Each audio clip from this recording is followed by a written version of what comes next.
Hey everyone, you're listening to the official podcast of 4PlayerNetwork.com. Check us out at that address for everything you need to know about our community, monthly giveaways, and nightly live streams. You can even support us on Patreon at patreon.com/4Player. And last but not least, you can catch the live recordings of these podcasts every single Thursday night on our Twitch channel. We hope to see you there. Enjoy.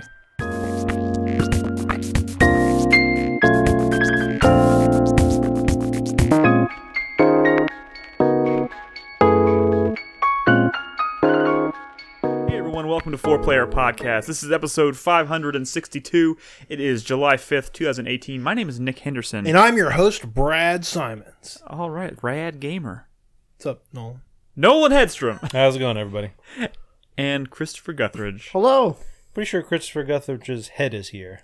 Crispy's head is here. Which is well, that's not going to make sense to anybody who's not watching the live stream. Well, then they should look at the live stream and see what's going on. You should watch us as we record this game. This game. If you can. If you can, we record these podcasts every week on Thursday night at around 8 p.m. Central Standard Time. You would know what we're talking about, but no.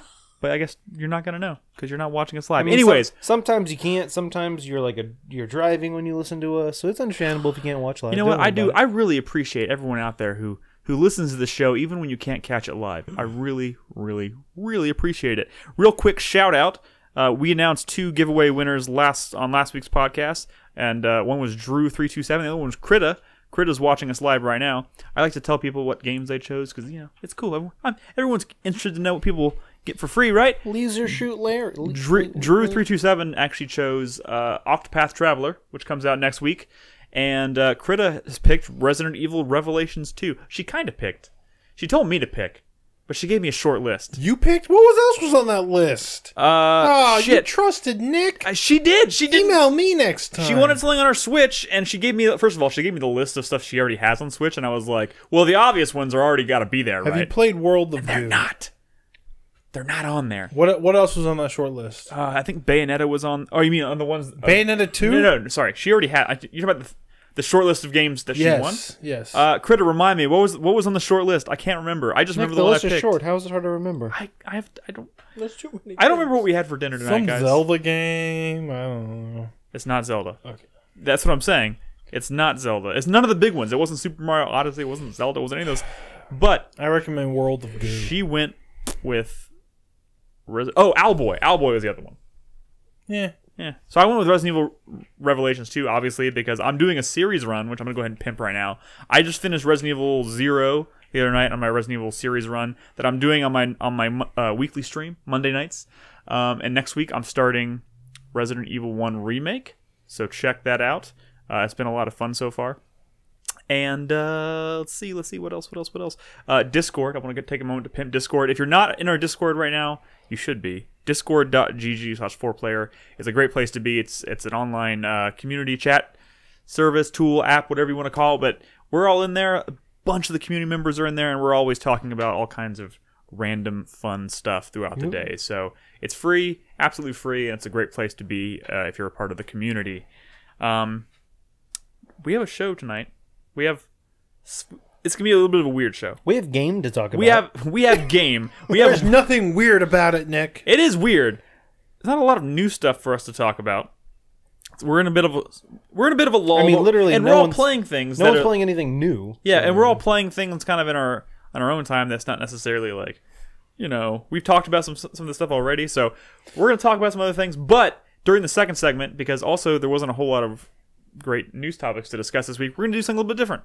It's we're a little bit past the I guess the halfway point of 2018, so we're going to list our top 5 games of the year so far instead of doing news. So stick around for the second segment. We'll do that. But before we get started, of course, I want to read some feedback from last week, which we don't have a lot of. I would like to encourage everybody to leave feedback. If you listen to the show, whether it's on the go, whether you do it live, whatever, I know you guys have opinions out there. Leave us some feedback at 4PlayerNetwork.com for the show. Doing so enters you in the drawing to win a free game, like Krita, like Drew327. All you have to do is talk to us. You can also enter by retweeting the podcast every week when that tweet goes out, usually on Saturday mornings. But our first bit of feedback comes from Chai Tai this week. He says, first of all, Nick can't recognize Overwatch characters because he hasn't seen their faces. That's true. I don't know. I don't know any of the characters' names. He's only seen their giant cocks. No, I'm not going to go there. Second, the poop knife is a real thing. I feel like we've had this conversation on the podcast before, by the way. So. You'll find them in houses that have a combination of low water pressure and big poops. I'm sorry. Yeah. I don't believe it. Those are the two determining factors: low water pressure and huge poops. Started, I think on either Reddit or Imager. I can't remember which one. Not too long ago, where someone had mentioned that they tried to poop at someone's house, but it wouldn't flush, and they asked where their poop knife was, and they were like, "What are you talking about?" There's a link to a poop knife? Yeah, no, there's a link to an Amazon Sorry, where where you do you can keep your poop knife? Is it just a butter knife? no.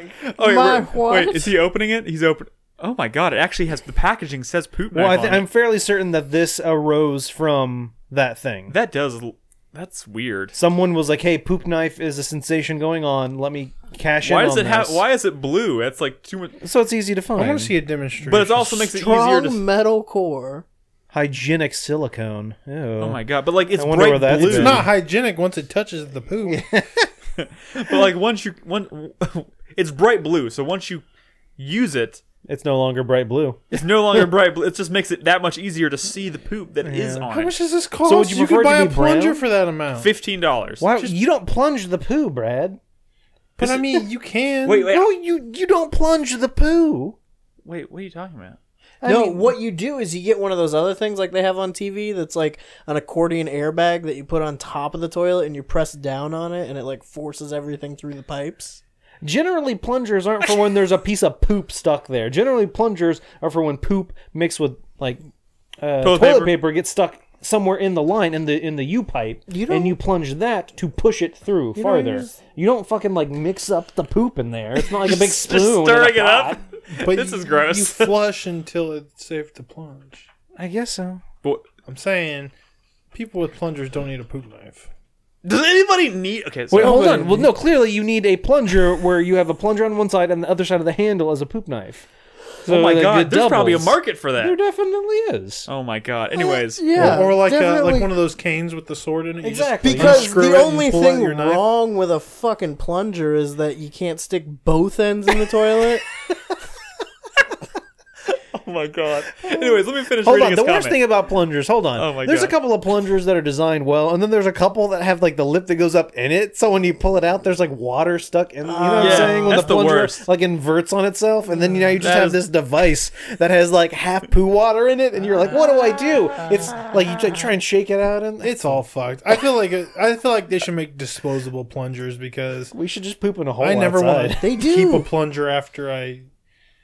They do. Oh. Yeah, well, I mean, They should it's sell plungers it's made of kind ice. Like, it's and after you plunge it, you just leave it sitting there and it'll eventually melt. no, it was kind of like the same thing I was talking about. But I saw this one thing where like it's like a film, and you like put it over top of the toilet, and you just okay. like push on it. So you know those devices that Like, it the seals the bowl, and then you just push on this like those plastic. devices that have like the plastic thing on one side, and you hit it and it like puffs smoke or whatever. It's essentially you're creating a air pressure, Yeah. and then you push down, and there's nowhere for else the air to go except down. The shit Wow. Yeah, I have seen that actually. video games. Let me finish Yeah. this comment because Sorry. it's humorous. He says, second, the poop knife is a real thing. You'll find them in houses that have a combination of low water pressure and big poops. It's useful to have a dedicated tool for sawing logs. I'll send one to y'all for Christmas. Great, we have one coming. We can review it. Thank you, Chai. Always wonderful to hear from you. Alex says, Nolan's MRI story from last episode is one of the funniest things I've heard in a while. Where here's wishing that Lord of the Nerds was still doing 4PP animated. He also says, sorry, this is one Mr. Boy. I don't know why I wrote my name. He passed away. What? Lord of the Nerds. Don't say that. God, Brad throws like death jokes out. It's like only the king. fucked up if he actually passed away. And think about it. The chances of that have actually happened is super low. But Brad, also you Super low? use Super that low. joke often enough that one of these days It's probably gonna be true. I feel like I made that exact joke for Lord of the Nerds before. Probably. It's very possible. Back And he when didn't If I go- say it enough, and we're he gonna didn't make it come real. back then.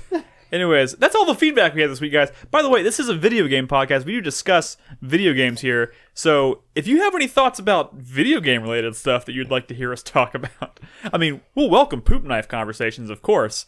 But if there's anything you want to say about like the video games we discussed, we'll be happy to talk about those as well. We like those. We like the we don't always have to talk about poop. You know, Sometimes I play video games while I poop. I don't know how y'all do that. I usually just look at my phone. I don't know how you do it. I It's mean, like What do you do? Sing songs? no, but like if I take anything in the bathroom for like with the intention of like doing something while it's happening, the moment I turn it on or like start going through my phone, it's over. It's just Well, then done. there you go. It makes it faster. I know it does make it faster, but like you talk like you actually like make progress in video no, games I while don't. taking a shit. I'll probably play it for like 45 seconds. Yeah. Nick's built like a cannon. He just boom. You take your shit and then you keep sitting on the toilet because it's the only peace and quiet you get in your fucking life. Yeah, Wow, maybe- spoken like yeah. spoken like a new father. Yeah. it's like half an hour shit breaks at work. Oh my god.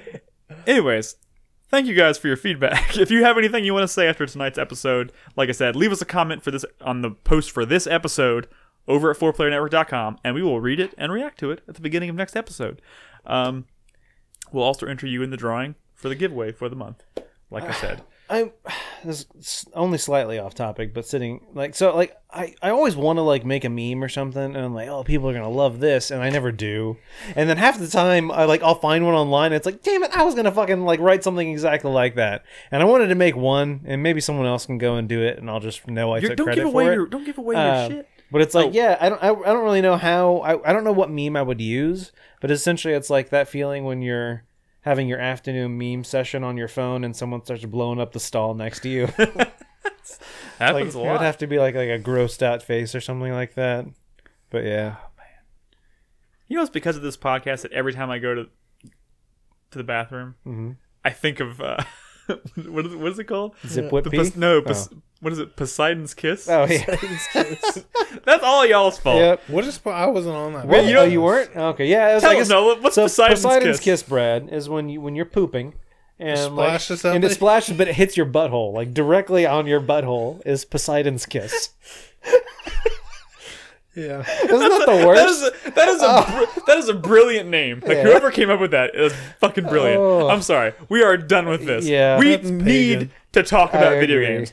Let me just say, before we do that, I did not record an episode of 4Player Plus last week, but we're planning on doing one this coming Monday before my stream, and I think it's going to be a movie-centric one. We've seen a lot of movies lately. Jurassic World, Ant-Man. Perhaps we'll talk about some of those things. So if you want to get your 4Player film discussion in, we're going to talk about that on Monday night. So join me for that. Anyways, Brad, Let's talk about game. let's talk about a game. Go. WarioWare Gold. Is not out. No, yeah. How much can you tell us about WarioWare Gold, Brad? Because it is in the banner. It is in the banner. The demo came out in the UK, and I thought the demo was going to come out today in the US because that's what I was told, but it didn't.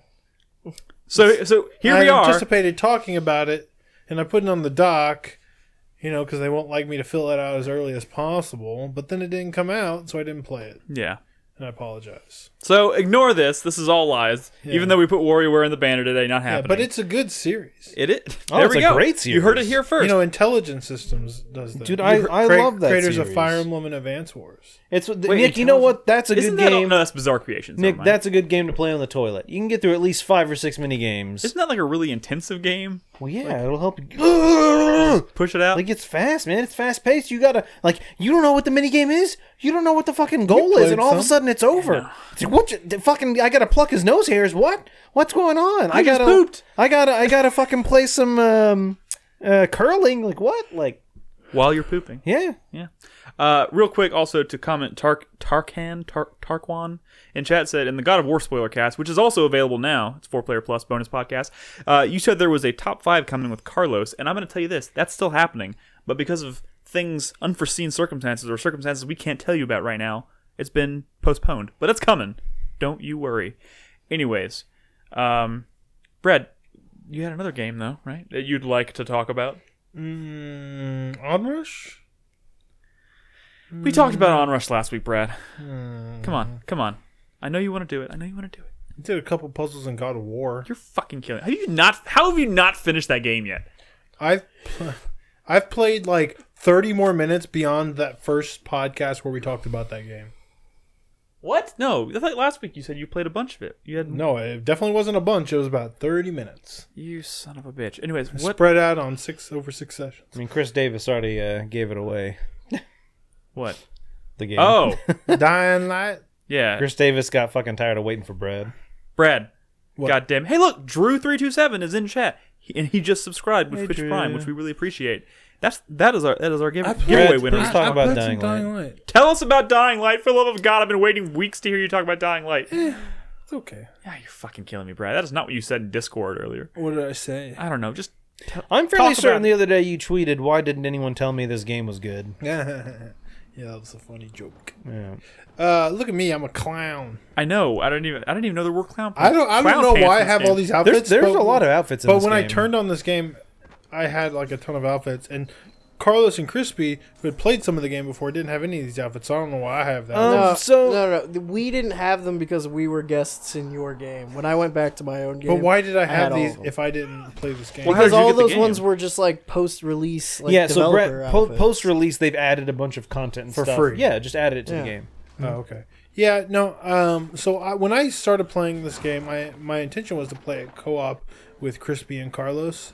I talked a little bit about last week as to why maybe that didn't work out, but I think ultimately it's because the way I play games these days, I just kind of jump on and play 15 minutes here and there when I get the chance, and that's really not conducive to like playing with other people. You Absolutely, know? yeah. This is Especially Dying bad Light. life. I mean, I played a lot of this with community members. Yeah, this is definitely a game you want to sit down for at least an hour. Yeah. To play a good solid session. But So to be- I could understand you not wanting to. But Well, also, I don't think have this is a time to game set that all this stands. bullshit up. I think this is also a game that plays really well either way you play. I think I had a good like 60-40 split in favor of playing most of it by myself, and I enjoyed all of my time with it. It's a fun game immensely. solo. But I mean, I could see in a better scenario it would be fun co-op, but I just don't really play it that way. But I am enjoying this game immensely. How much would you say you've played so far? I don't know. I'm about to get the grappling hook. Oh, you don't even have the grappling hook yet? Nick, it's actually a little while before you Really? get it. Yeah. It's Right. like I can't it's remember the towards specific- the end of the survivalist tree that you get. yeah. Oh, I think if you kind of like mainline the main story, you get it quick because you get a lot of survival points from doing the main story. But Yeah. I have not been. I have not even gone to the next area yet because I've been doing a lot of side quests and stuff in this game. which are good. The side quests in this game are really good. I thought it was just going to be like fetch quest or something? Fetch quest or like go rescue this dude and come back. But no, there's actually like some pretty cool like moments and scenarios and stories and like just setups in general as far as the shit that you're doing. Like I did this one where you climb up this bridge to like get these light bulbs. Oh, that's a good quest. Oh, yeah. That Yeah. bridge that's fun. That's a fun place to hang out. Yeah, well, I just like killing.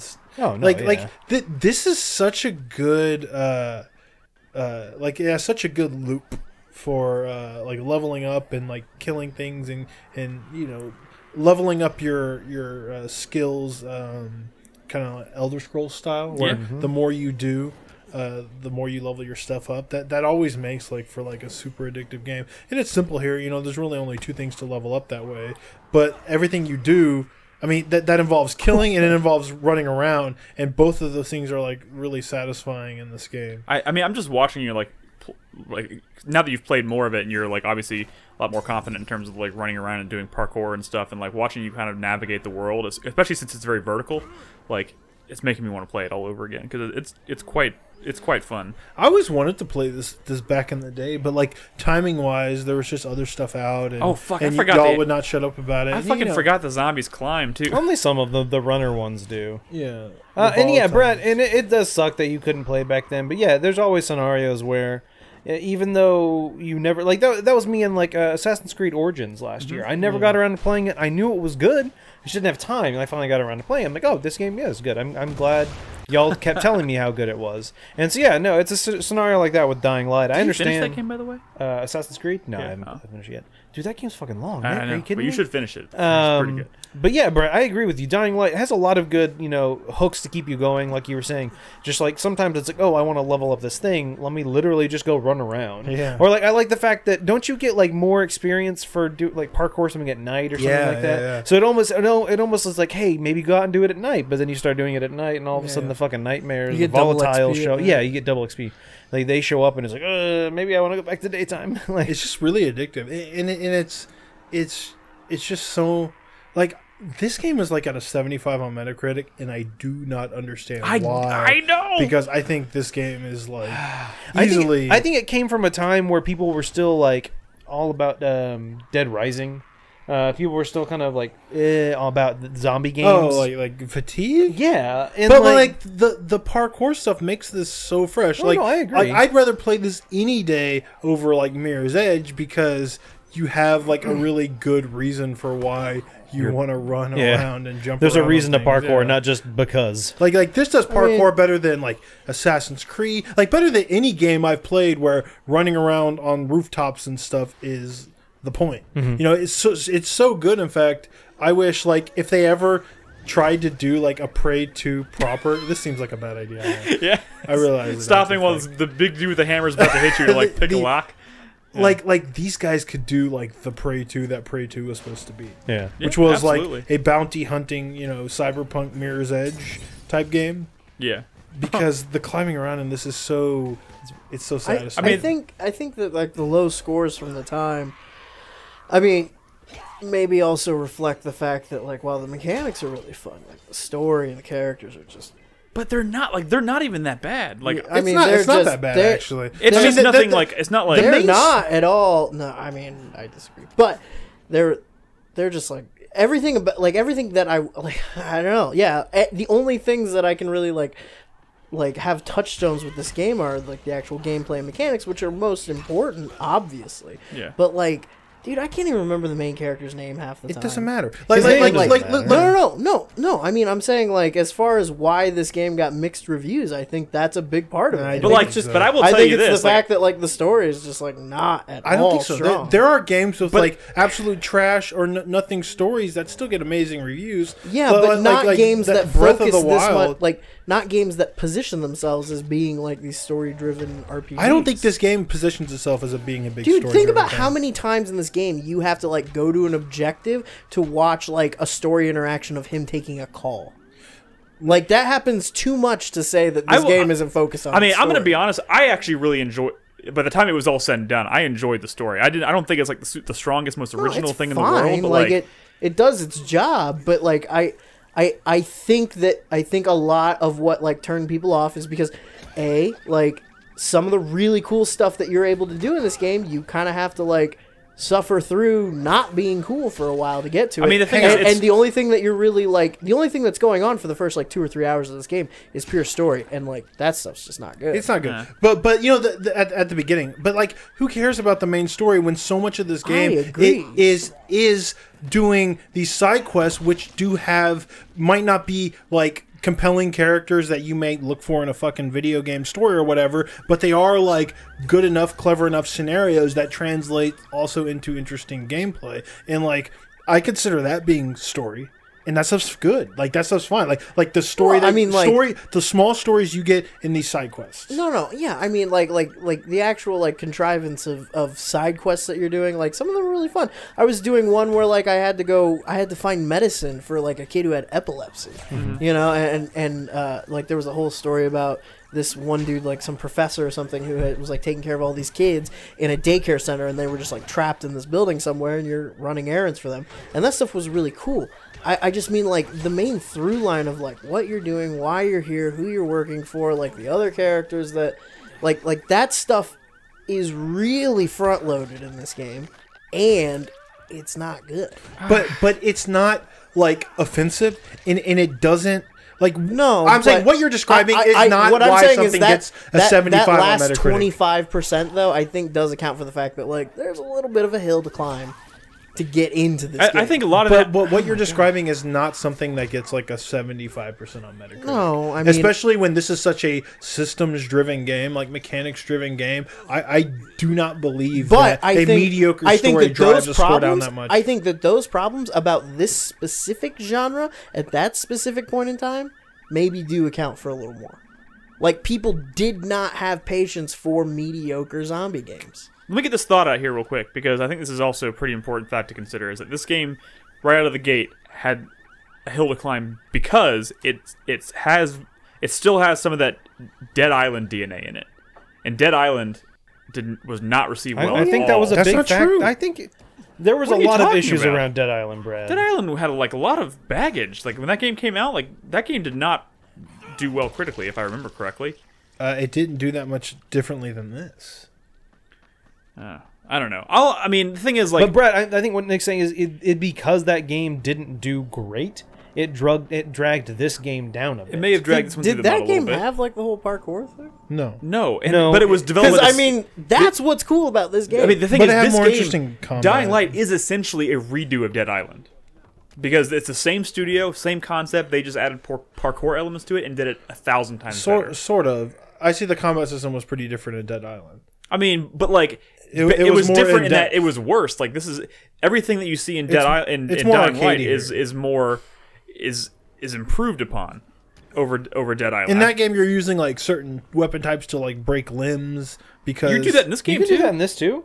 Depending on the weapon you're using, in you that can game affect it was like a necessity. Here it's more like streamlined and arcadey, and that's fine. But like it was a very different experience, especially if you're using the analog controls in Dead Island, where you were like using your fucking weapon to like get the right angle so you can break his arm so he But you can also you can definitely see where like they took criticism from Dead Island and just like retooled it and they're shaped very it- similar. shaped into something different for this game.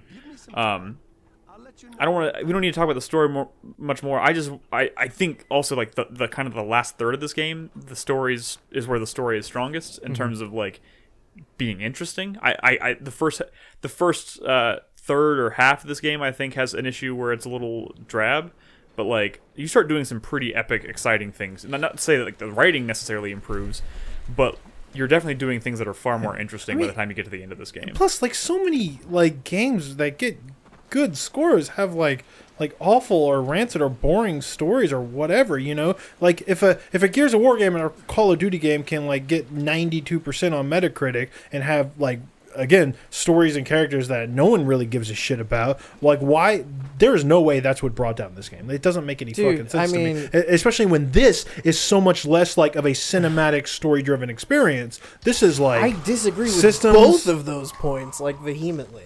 I mean, like the storytelling and like characterization in this game is either non-existent or bad when it is existent. Like it's just, I'm sorry, Nick, it's just like it's schlock. But like the systems, the game itself is really fun to play. I'm just saying, like this game does kind of, you can tell playing it, it kind of regards itself as being like a bit of a story-driven experience. Like this could have very easily been a silent protagonist, just kind of like you're in a world chasing zombies kind of thing. But they decided to go with this whole like Crane guy and his whole mission with the GRE or whatever, yes. and like the airdrops. And Rice is like such a huge figure in this game, and that guy is like the most bullshit, like just fucking tropes and cliches of a fucking zombie movie villain just piled onto each other. Yeah, but it's not offensive. Like it's not like offensively no, bad. but it's also not good. It's not entertaining or like. But this is not. This I'm is not just- like no. a cinematic Let me- Uncharted Sorry, style. I have Stop need- reframing my argument. Let me like say what I'm saying. Okay, like this game is concerned a lot with its own lore, and none of that lore is constructed very well at all. Yeah, you okay? So I think this particular type of game, having those particular types of Say what problem, type it is. this open world story driven RPG. You think this is more story driven than system? I think this game thinks it's story driven. I think What it's, is that? I don't think, first of all, you're presenting that as a dichotomy. Like it can't be story driven and systems driven at the same time. I think it's trying to do both. I think it's definitely trying to have both of those there. I don't think they wanted to sacrifice one for the other, because of the amount of attention and the amount of detail that they give to certain aspects of both sides of that coin. But like, it's so easy to ignore in this game. Like, you could spend hours and hours and hours exploring the world, collecting resources, doing side quests, which where the story isn't bad or it doesn't get in the way. It is very easy to ignore. But what I'm saying is those kind of problems in this kind of game at that particular time when it was released, and the fact that the early half of the game is much more focused on one than the other. I bet a lot of people played like 3 hours of this and walked away from it. that first 3 hours sucks. But like that's what I'm saying. Like I don't think anybody had the attention. Critics who finished this game. I honestly don't think the first 3 hours sucked. I mean, I played this game and I was hooked within like 20 minutes. I'm not saying that they're like the worst thing I've ever played, guys. I'm just saying like I could totally see somebody seeing that and just being like, I don't have time for this. I agree that, yes, this story was not, like, the best story I've ever played, but I don't think it was as bad as it's being made out to be. Yeah, I do think that they wanted to include some sort of story, because it can be tough to make a game that's driven on just the systems alone, where you want to, okay, why is this guy in this city doing this? Like, why is he... If you don't have a story, that's what people are going to complain about. They're going to say, how come there's no story? How come this guy is just doing this? And so they said, okay, well, let's give him a story. Let's give him a reason for doing what he's doing. And yes, I agree, it is not the best. But the way they went about that was like they constructed a scenario where like characterization of the story was like really important to the execution of that story, instead of like taking a more like open narrative approach of like, hey, this is a game about running around and beating up zombies, which is everything that like the gameplay's telling you. But the story is not matching that like open freedom, that like just kind of arcade silliness that the gameplay is like encouraging. Like the story is very like serious, like I'm Crane, I'm cool American guy, super agent dude. Like I don't know. It is a mismatch between like the digest of the story and the game. So how does a Far Cry game get like 90? That's what I was just looking up. On Metacritic, Far Cry is an 81. Far Cry 5 at least. I think this game is far superior to Far Cry 5. 5's the low end too. Look at Far Cry 3. You're also kind of blowing past the point I was making about the fact that those problems with a fucking zombie game in 2015 are going to be perceived as way more severe than something else like Far Cry.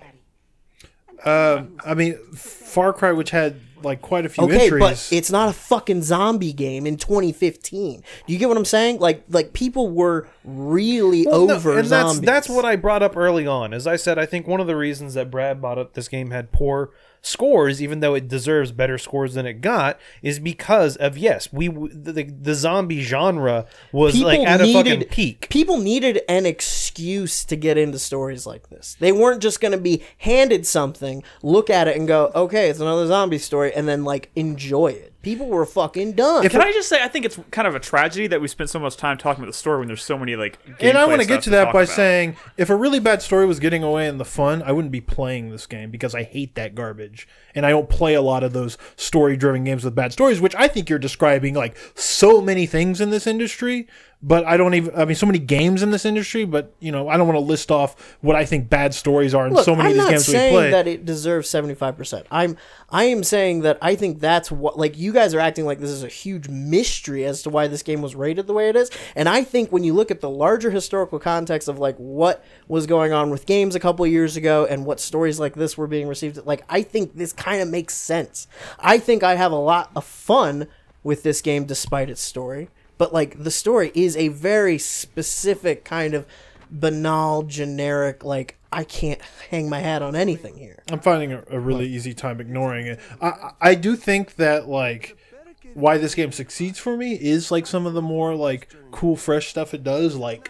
Nighttime is nighttime in this game. Mechanical stuff, yeah. So Crispy, no one's ever argued that the story was what drove this game. Yes, the mechanics and gameplay elements are the meat and bones of why people love this game. But like Brad was saying, I understand. We've talked about it for 20 minutes now. I know what you're talking about. Like Brad was saying, one of the big things that drives people to enjoy this game is the fact how different the game is from nighttime to daytime. The game is so fucking dark at nighttime that all you have is, you know, a couple of fires here or a flashing light or your flashlight, and without that you can't see much. And most of the time that's not too big of a deal, but then there becomes, like Brad mentioned earlier, the volatiles when those guys show up. Over the course of this discussion we've had and watching Brad's footage here and watching him do things, and like there's so much variety in the gameplay just in the past 20 minutes of watching him play this, like you just don't see in many games. So many like emergent situations where, you know,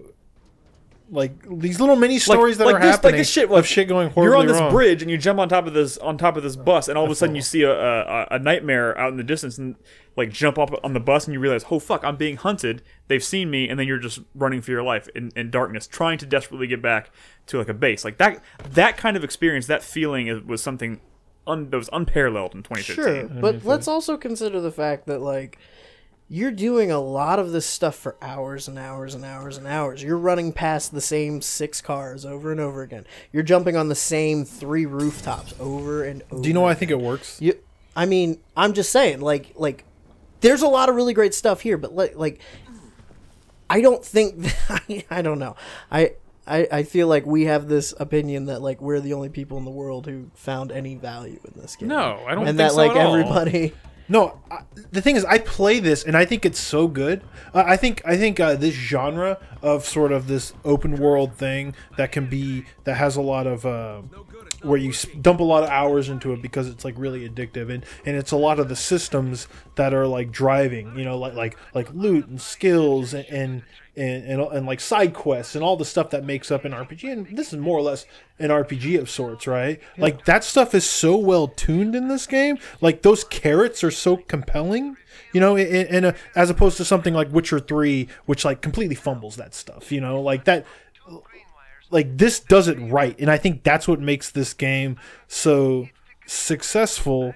What were we talking about? Yeah, I mean, like that. I mean, it's addictive. It's so good. Like I think there definitely is a loop of addictivity in this game, but whether it be collecting things or, you know, like Nick was saying, there are so many good side quests in this game that have nothing to do with the main story, but it's just you know, going out to, like you said, help a little small area that needs medicine, or you know, do whatever. There's a lot of fun stuff. Yes, I do agree that it can be quite repetitive in terms of the world. The world design seems repetitive because you are jumping from rooftop to rooftop. They all do look very similar. Was that the moment you were talking about, Brad? Yeah, no, but isn't there I mean, a whole like, other area? Dude, there is a very specific rooftop configuration in the Old Town part where it's like there's 2 chimneys with a board across it. There's a box and there's a duffel bag on a rug sitting next to each other, and that exact configuration shows up a dozen times. I mean, I'm gonna be honest. I played this game for like 50 that's hours. What I'm saying. That like, never bothered me at isn't all. there no, whole other but city? what I'm saying Yes. Old Town, yeah. There's another part of the city that's like much more vertical than this. But yeah, like there's a lot of breadth here, but I think a lot of like design and detail things don't go very deep.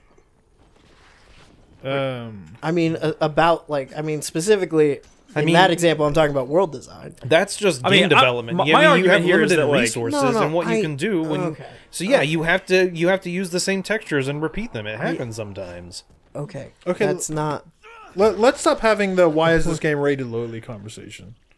I mean, I was just going to say my argument in terms of like the environment, you know, is just the parkour and like the free running is so, it like allows for so much emergent, like so many emergent moments because it's so intuitive and once you get good at it. Another great thing about this is I think they're able to accomplish that without needing the red and the stuff from like Mirror's Edge. You know, you always had to be almost pointed as, dude, this is something you can interact with. And I think they do a very good job of like they put the barrel here or the ramp there or the sack, so you know exactly what you can and can't. I think people really underestimate like how well designed it is in that sense. The free running, you can even that jump it has off the confidence to like let you basically clamber and climb on everything, and it's just designed in such a way to where it could still have sort of unique sort of more designed layouts in terms of well, we want you to go here but we kind of don't want you to go here, I but think you can find a way to get up there. It feels almost Crackdowny in that sense, where on the surface it looks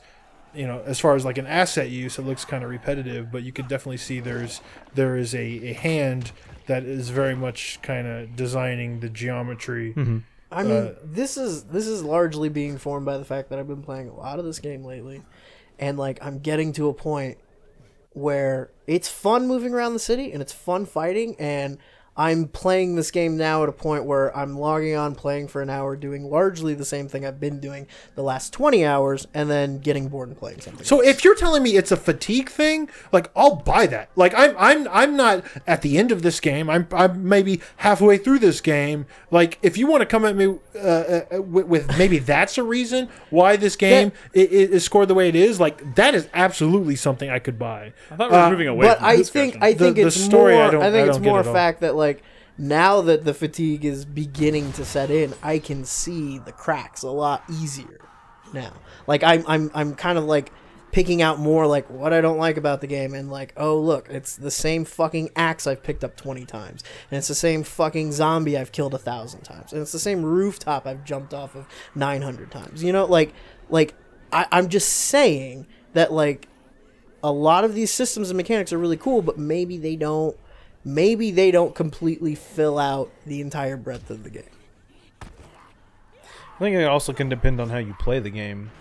If you do, I mean, it could be my fault. I'm not.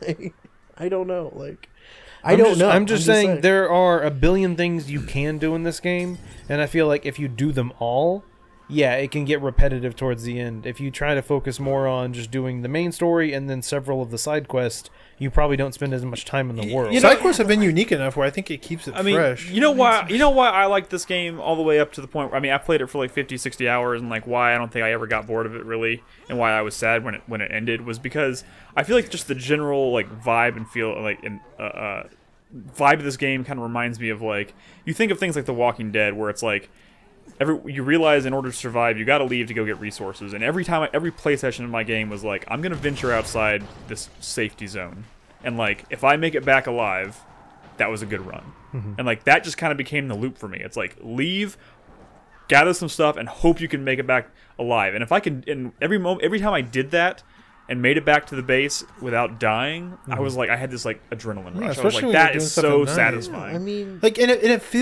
just feels good to play. It's why people can play like a game that You can jump in that dumpster right there. you know, like you know, a game that is almost like completely field driven for hours and hours at a time. Like I could do that with M Plus because it's just a joy to play. Even though, like, if you looked at something like M Plus from like an assets perspective, or like what are you doing from moment to moment? You know, how could I do that for 8 hours straight? It's because it feels good, and I think this game, from the feedback you get from combat, and obviously from like the platforming and stuff, and just the physics and shit. Like when I threw that zombie off onto that car, just the way it splat, like I will never get enough of that. It's and that never say never. That might be enough. It's fun, guys. I'm playing the same fucking game you are.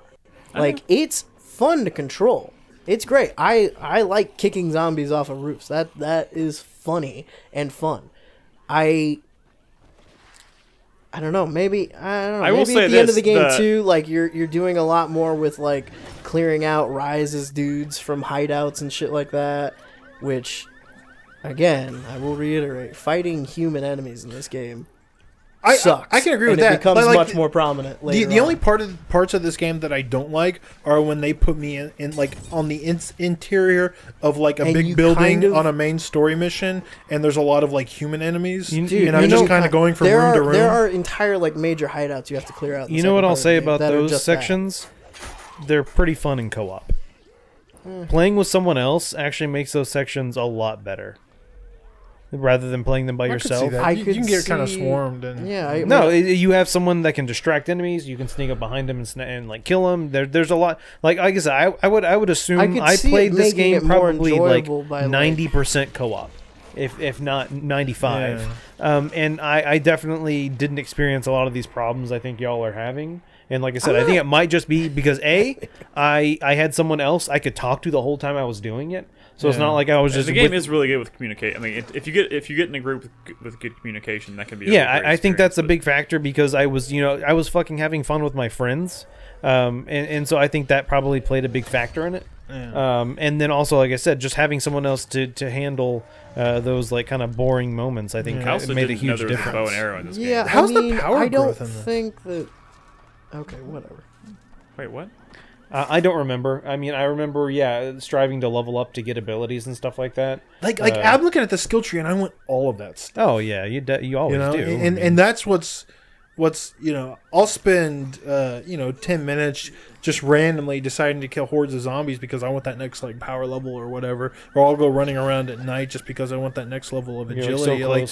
They seem like really well designed skill trees and stuff, and all of the abilities I get are so fun to use. Yeah, and I would say that that's one of another pro of the game is the fact that it constantly, there's always one more thing you want. It's never like there's like I've been playing a lot of Fallout, and there's like a bunch of skills I look through and I'm like, I don't really care about that, I don't care about that, I don't care about that. Yeah. Whereas this, I could see like it was a tough decision knowing which one I wanted to go for next. Because like you said, they all sound interesting. I can't remember how filled out the skill tree was when I finished this game. It's a pretty decent this skill was tree. Like pre-State of Decay as well, or pre-State around the same time. Like there's something that impending like doom.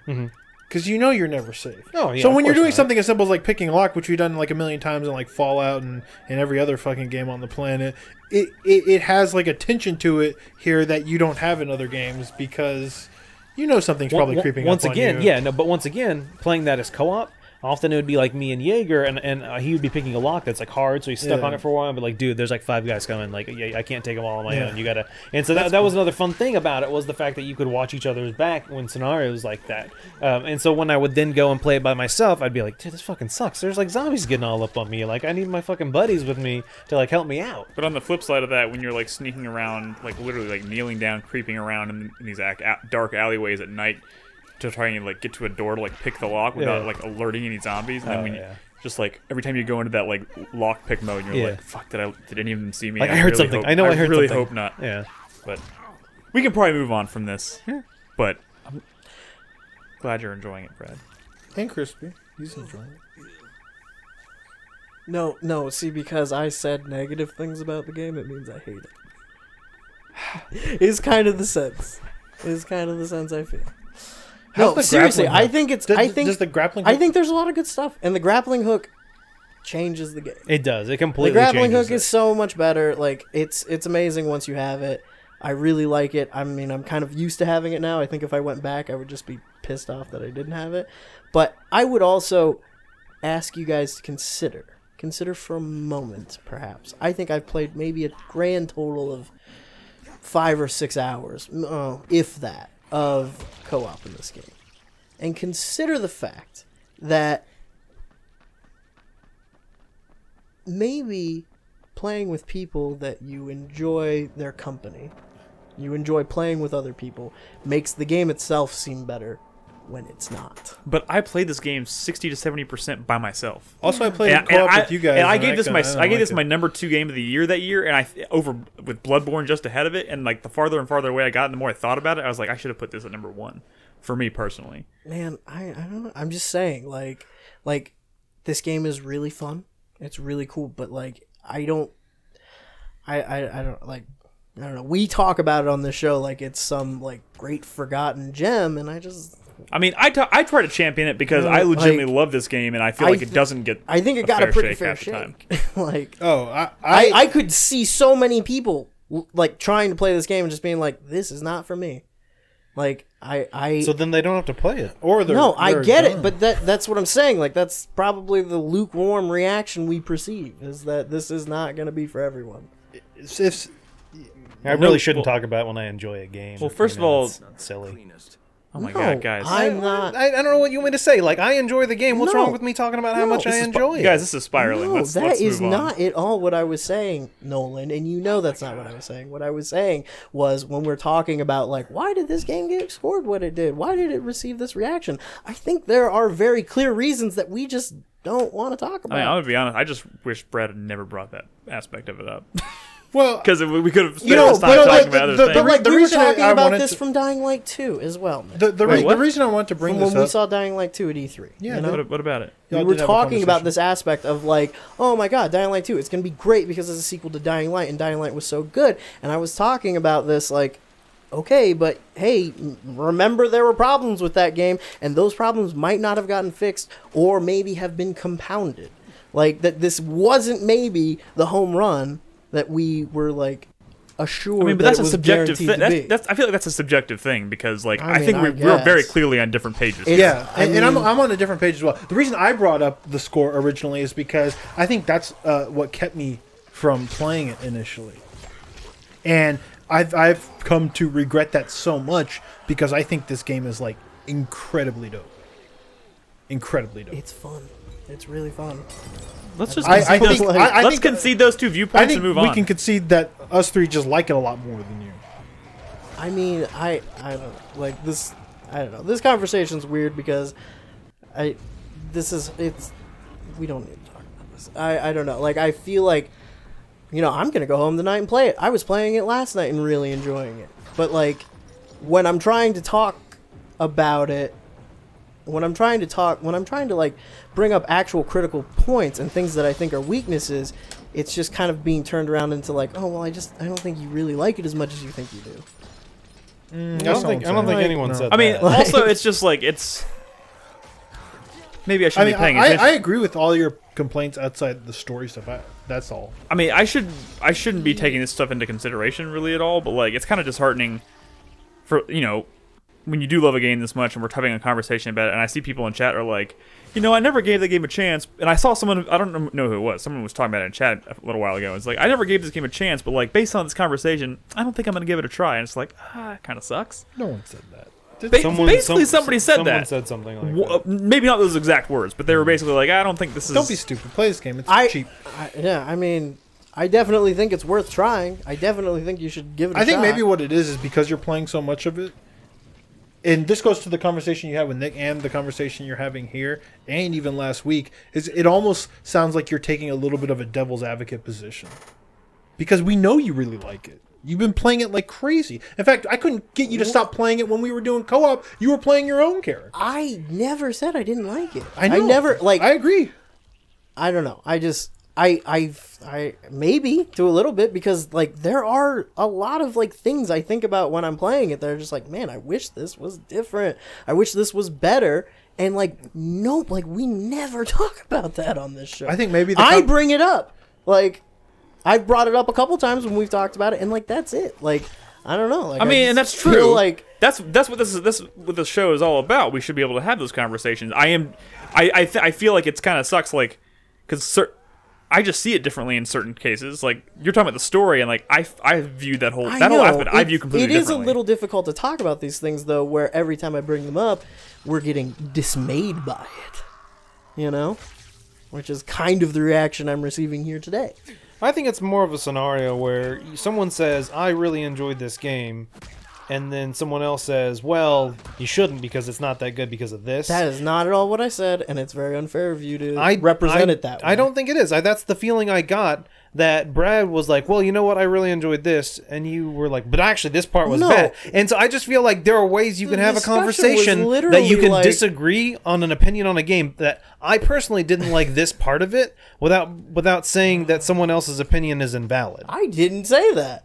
I didn't say anything close to that. That's that is not at all what guys, I we're gonna said, take a break. I'm right sorry now. you took it that way, but that's crazy. We're gonna take a break. We need to take a break. I didn't know this was gonna happen. We need to take a break. So when we come back, we'll talk about some other stuff other than Dying Light, and we'll do our top 5 games of 2018. Don't go anywhere.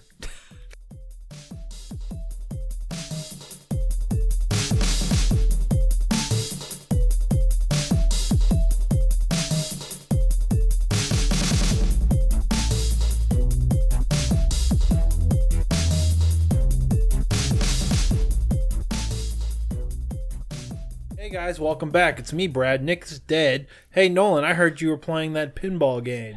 Yes, I played some Yucko's Tropical Fun Times. It's Yaku. Man, Yoku? Yoku. Yakuza 6 Island. I thought it said Yoshi the first 10 Adventures. times I saw that logo. So Yoku. It's a bad name. It's Yoku's Island Express. It's the pinball Metroidvania. Yoshi We talked about it a few weeks delivers packages. Yeah. how do you like it? It's pretty good so far. So I mean, I guess one thing, I guess like, the music's pretty good.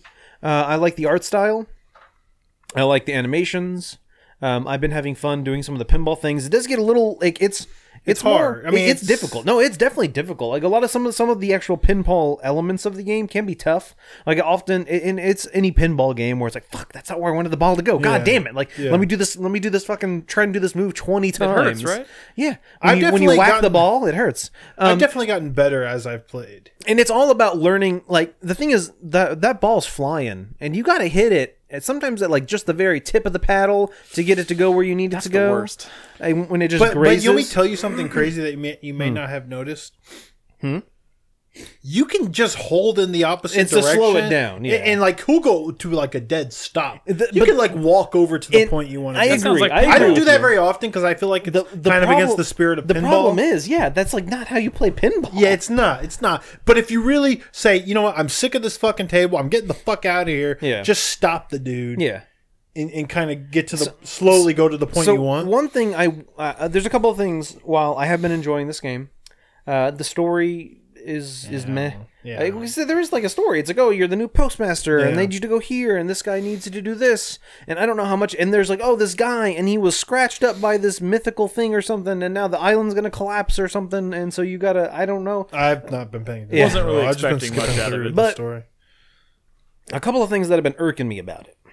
So a very big mechanic of this game is the way you interact with environments like pots and other creatures or opening things. As you press A, and the Yakuza guy, he blows a little party like favorite. Yeah. It is annoying as It is so fuck. annoying. And you do it all the time. And I fucking wish there was an audio setting just to turn it off. Yes. Just because you do it a lot. However much you think, it's a lot more than that. You do it like once, because there are certain times when it's like, oh, I need to do it quickly because I'm in motion. I need to interact with something in like midair. And I have to fucking like... You do it less the further you go because you start getting other mechanics. But... You're right. It doesn't make sense. Like, why really is it so obnoxious? It doesn't even like fit the what anything really. It's a fucking like why why is is he he dung beetle rolling a ball, and for some reason he has like a fucking like party, one of those party favors that rolls out when you blow into it. And, I don't know what those things are called, but one of those things. And it's kind of obnoxious. And I really hope that they fucking put a patch in that just gives you a volume slider for that. Let me tell you right now, Nolan. Or just like a different sound effect options. Sure. Let me tell you right now, Nolan. Not gonna happen. Probably not. Are you playing on Switch? I am. Well, I got it on the Switch. Definitely not gonna happen. You say that, but like, I was gonna say if I could see something like this getting patched. I mean, I was saying like maybe a PC on version. PC, it'll probably get patched before the Switch. I mean, I definitely got it for the Switch mainly because I need more games on my Switch. And I've been playing this one before bed the past few nights. I have my little my boom arm that comes out, and so I have the Switch above me, and I enjoy playing that. But like I said, Bernadette's like next to me doing something else in bed. Like she's been reading a book lately. Like I can have the music on. It's like nice and quiet, and it you're not wrong. It is so much louder than the music. Some of the areas have some like really chill, like groovy music too, and it's just like you're not wrong. Did you unlock any of the abilities? There's like a fast travel system. Okay, so that's another thing I wanted to bring several up. of them. I have yet to unlock fast travel, and hopefully that makes the game better because right now I've been having to backtrack a bit in the map. Think of something, Nick, like Hollow Knight, where you can kind of zoom out and kind of pan around and stuff. This doesn't really have that. You have a map, but you can't really zoom in that far. It's a very far zoomed out map, which means it's hard to kind of trace back a path you need to take. And it's like, I know it was kind of somewhere, but then the thing is, you can't just like walk left to right. You have to walk left and then fucking go through a pinball table and then try to get to where you need to go. Like the pinball tables are like integrated into the world. You can't just like skip them. Yeah. Sometimes you have to go through them. So hearing that there is a fast travel mechanic that comes up soon is very exciting. It's pretty cool the way it works, and there's multiple lines, I guess you could say, for getting around the world. Sure. And it's actually pretty cool. Like you'll get mechanics and stuff. Like one of the mechanics in this game that I got not recently, but it's you see these flowers in the world, right? And if you get like a little grappling thing that once you get close to them, time slows down, and if you hit the button, you'll attach to them. And you'll start spinning around, right? Oh, I think I've seen those. They're purple or something like that, or they're like a flower-looking thing. Little pink flowers. Yeah. And when you let go, it flings you in that direction, right? Mm-hmm. And there's usually like, okay, fling you to the next flower, and then fling you to the next one. I don't know if it's just me, but and I've seen this in a lot of games. Like, I start to freak out when I'm on something and it's spinning around and I have to release at the right time. Yeah. Like, I start freaking out and I can't do it. I can't let go because I know I'm not going to release it at the right time. And that stuff, like, even when I'm playing like something like M+, and it's like a thing where I have to like time moving through something, right? And it's just constantly going back and forth. I get like paralysis. And it's been really fucking with me in this. And the only way I can get through like these sequences where I'm flinging from one thing to the next based on a timing release, I just have to like kind of do it as fast as I can. Oh yeah, as soon as you can. Like, as soon as I can. First swing. Exactly, because I'll freak out. Yeah, it's weird. Maybe it's just me, but yeah. Doesn't Well, sound that's like Yakko's Isla Sorna. It's available, I think, on most consoles. It's Yorku's Express Services. Dude, it's a fucking bad name. It's bad. Yoshi's Island Express. Yeah, like whoever, like that's a bad name. bad. It's super, like the first word, like I always forget how it's spelled, so I don't know if it's like Yoku. Yoku. God damn it. Y-O-K-U. Yu Yu Hakusho I only know Island. that because I had to include it in a title of a And podcast once. and then Island, it's just like a very bland name. Oku's Yo-Yo store. Yeah. Like Pinball Island would be a better name. Pinball Adventure, maybe? Yeah. I have a game. Island Balls. Do you? Oh, go ahead. I mean, just briefly mention. Yeah. I finished Watch Dogs 2. Oh, Knocked that okay. off my backlog. Finished it this past weekend. Did you just call it your backlog? Backlog? Yeah. You don't have a backlog? No. Yeah, I finished Watch Dogs 2. That game is pretty dope.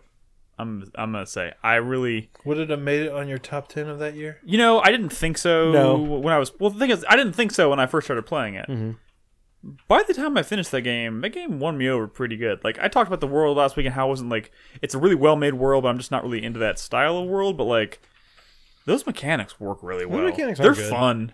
And like the characters in that game are all really unique and really well done. And like the story ends up going to some surprisingly interesting places, and it actually wraps itself up in a way that I think is pretty bold for a game that I think I would have assumed is maybe trying to appeal to the lowest common denominator. You know, you'd expect it to be like super like bombastic at the end and like over the top and like crazy, you know, showdown with the villain and all this stuff, right? You know, explosions and shit. Yeah. It's really not. It's like a very subdued kind of ending, and like it's an ending and a conclusion to like the story that I think makes more sense in the world. And I don't know. I think it was just a really bold way to finish that game. And when I finished it, I was like absolutely like, you know what? I didn't think I was excited about the prospect of the series continuing, but now I feel like I kind of am. Although I feel like just because of the nature of the game, because you have to rely on like technology so heavily that like it's just kind of doomed to be set in places Like, yeah, that what I'm else? just not What else super could they interested do? in. Like they're gonna go from like one urban sprawl to another. Chicago, San Francisco, what's next? New York. You know what I mean? Like, I mean, it's just, why not escape the U.S.? I mean, You there's could definitely completely there's change been- up the game by going to other countries. there's been or- talks about, you know, setting the game, and I think I saw something about Watch Dogs 3. There's rumors that it might be set in like South America or something, which could be cool. I don't know. I just think it needs the UK. I mean, I don't know. I think it just needs to be set in maybe a dramatically different How about South Korea? environment. Like Seoul? Maybe. I mean, Singapore. Sure. That's a country that there's not enough games that take place in Singapore. yeah. But you know what? I really like this game. I also forgot to mention last week, and Robin wanted me to, because I had footage last week. Robin wanted me to mention that she dressed my character Oh. because he was looking fly as hell. There's a lot of options for dressing. That, your honestly, character. that is one thing that's like, I don't say like a guilty pleasure, but often in games like that, sometimes I just like to make my player character look fly as fuck. Yeah, Like, damn, he looks fucking dapper. she's like, we're going shopping. Like, she sat down and she's like, we drove all of it because all the different stores have different inventory. So we drove around to all the different style like clothing stores and tried stuff on. And she's like, okay, yeah, no, next one. There we go. Pick that. And like, we dressed him from head to toe. And I was like, yeah, I like the way he looks. And I just rolled with that for the rest of the game. Side tangent real quick. That was one of my favorite things about GTA 5 was I had 3 different characters that I loved dressing differently. Franklin was always dapper as fuck. He had this nice beard. I liked him with the kind of, not the big fro, but the kind of like Wait, the wasn't medium. Franklin the crazy one? No, he's the black guy, Nick. Wait, what was the crazy guy's name? Really? Trevor. Okay, sorry. You're So right. You're right. Franklin would have that, and He only always quoted me. yeah, he would have like a really dope suit on. Michael always dressed like a fucking dad. He always had like kind of like Brad almost. He had like a shirt with like the overshirt, like the button-up shirt that was like halfway unbuttoned or almost all the way unbuttoned, and like shorts and like sandals. And then Trevor was always fucking like he wore short like pink like hot shorts and like I always had him in like a yellow star sparkly tank top with like fucking huge glasses. That makes sense. And they fucking I loved all of my characters in that game. Yeah. No.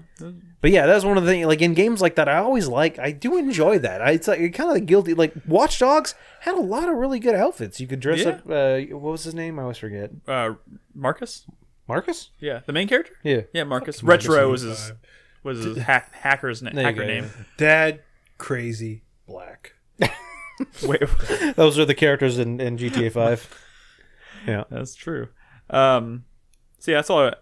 Watch Dogs 2 is pretty good. I'm kind of ashamed of myself. Honestly, Brad Franklin, you could just describe as ex-con, crazy person, most rational, reasonable person of the bunch. I know. That's the thing. It's like, which is why it's unfortunate that he's known as the black guy. Yeah, but he was actually like every time something happened, Franklin was always the only one talking terrible sense. character. Yeah, he was the only like potentially not crazy person. Yeah, he'd be like, "Guys, this is fucking stupid."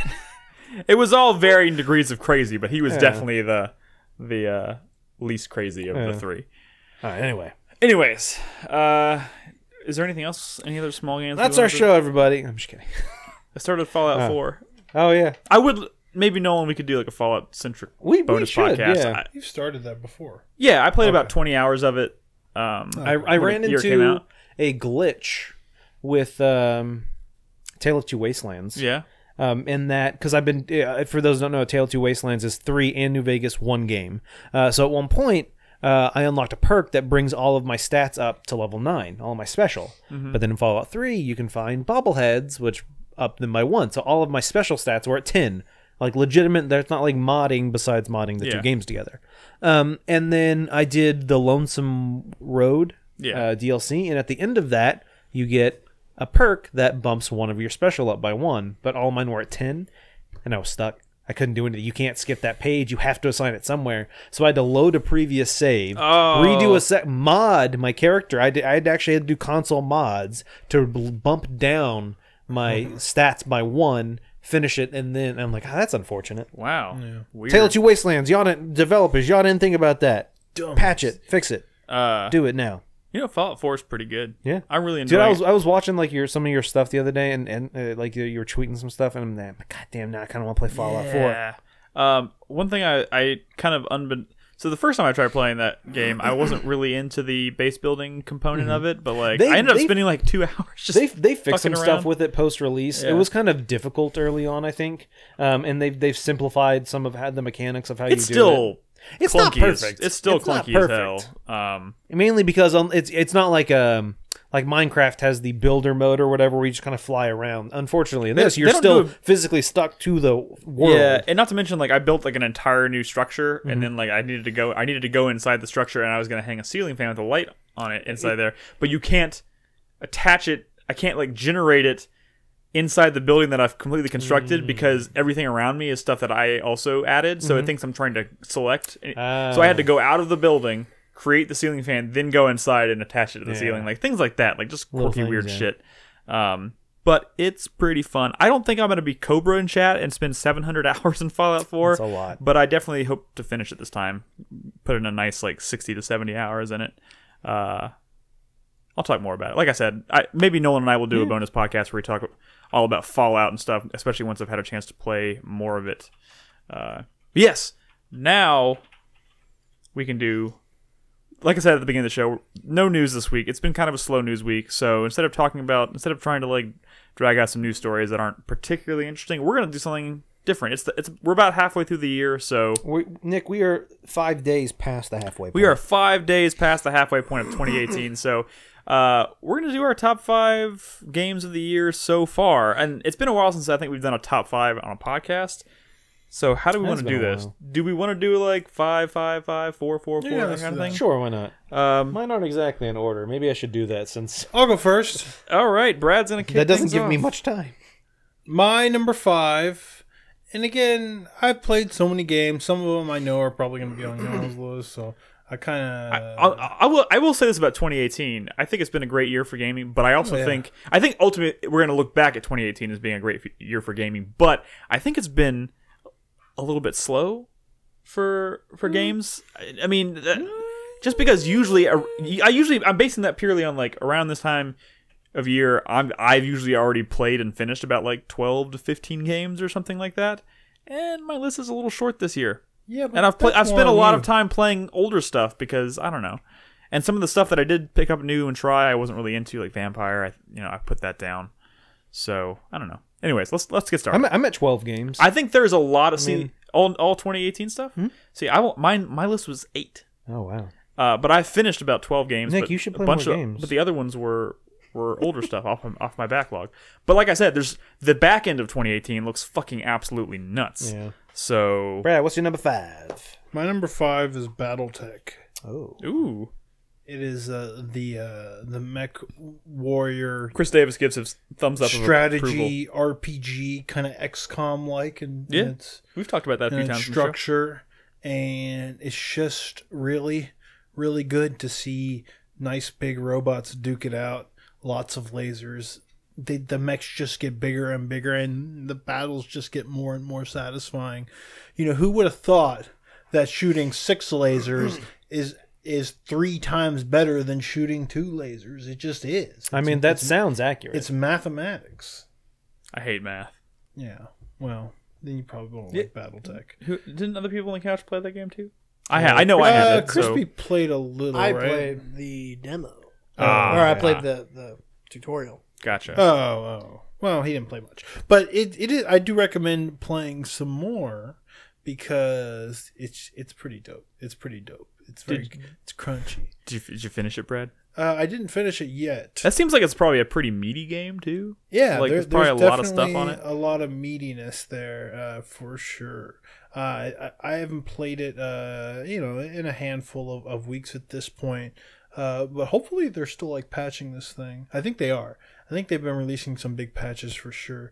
So it's always nice to play a kind of like a Western developed indie game like this, or not even indie game, because they're gonna get some patches that really fix some bullshit. Yeah.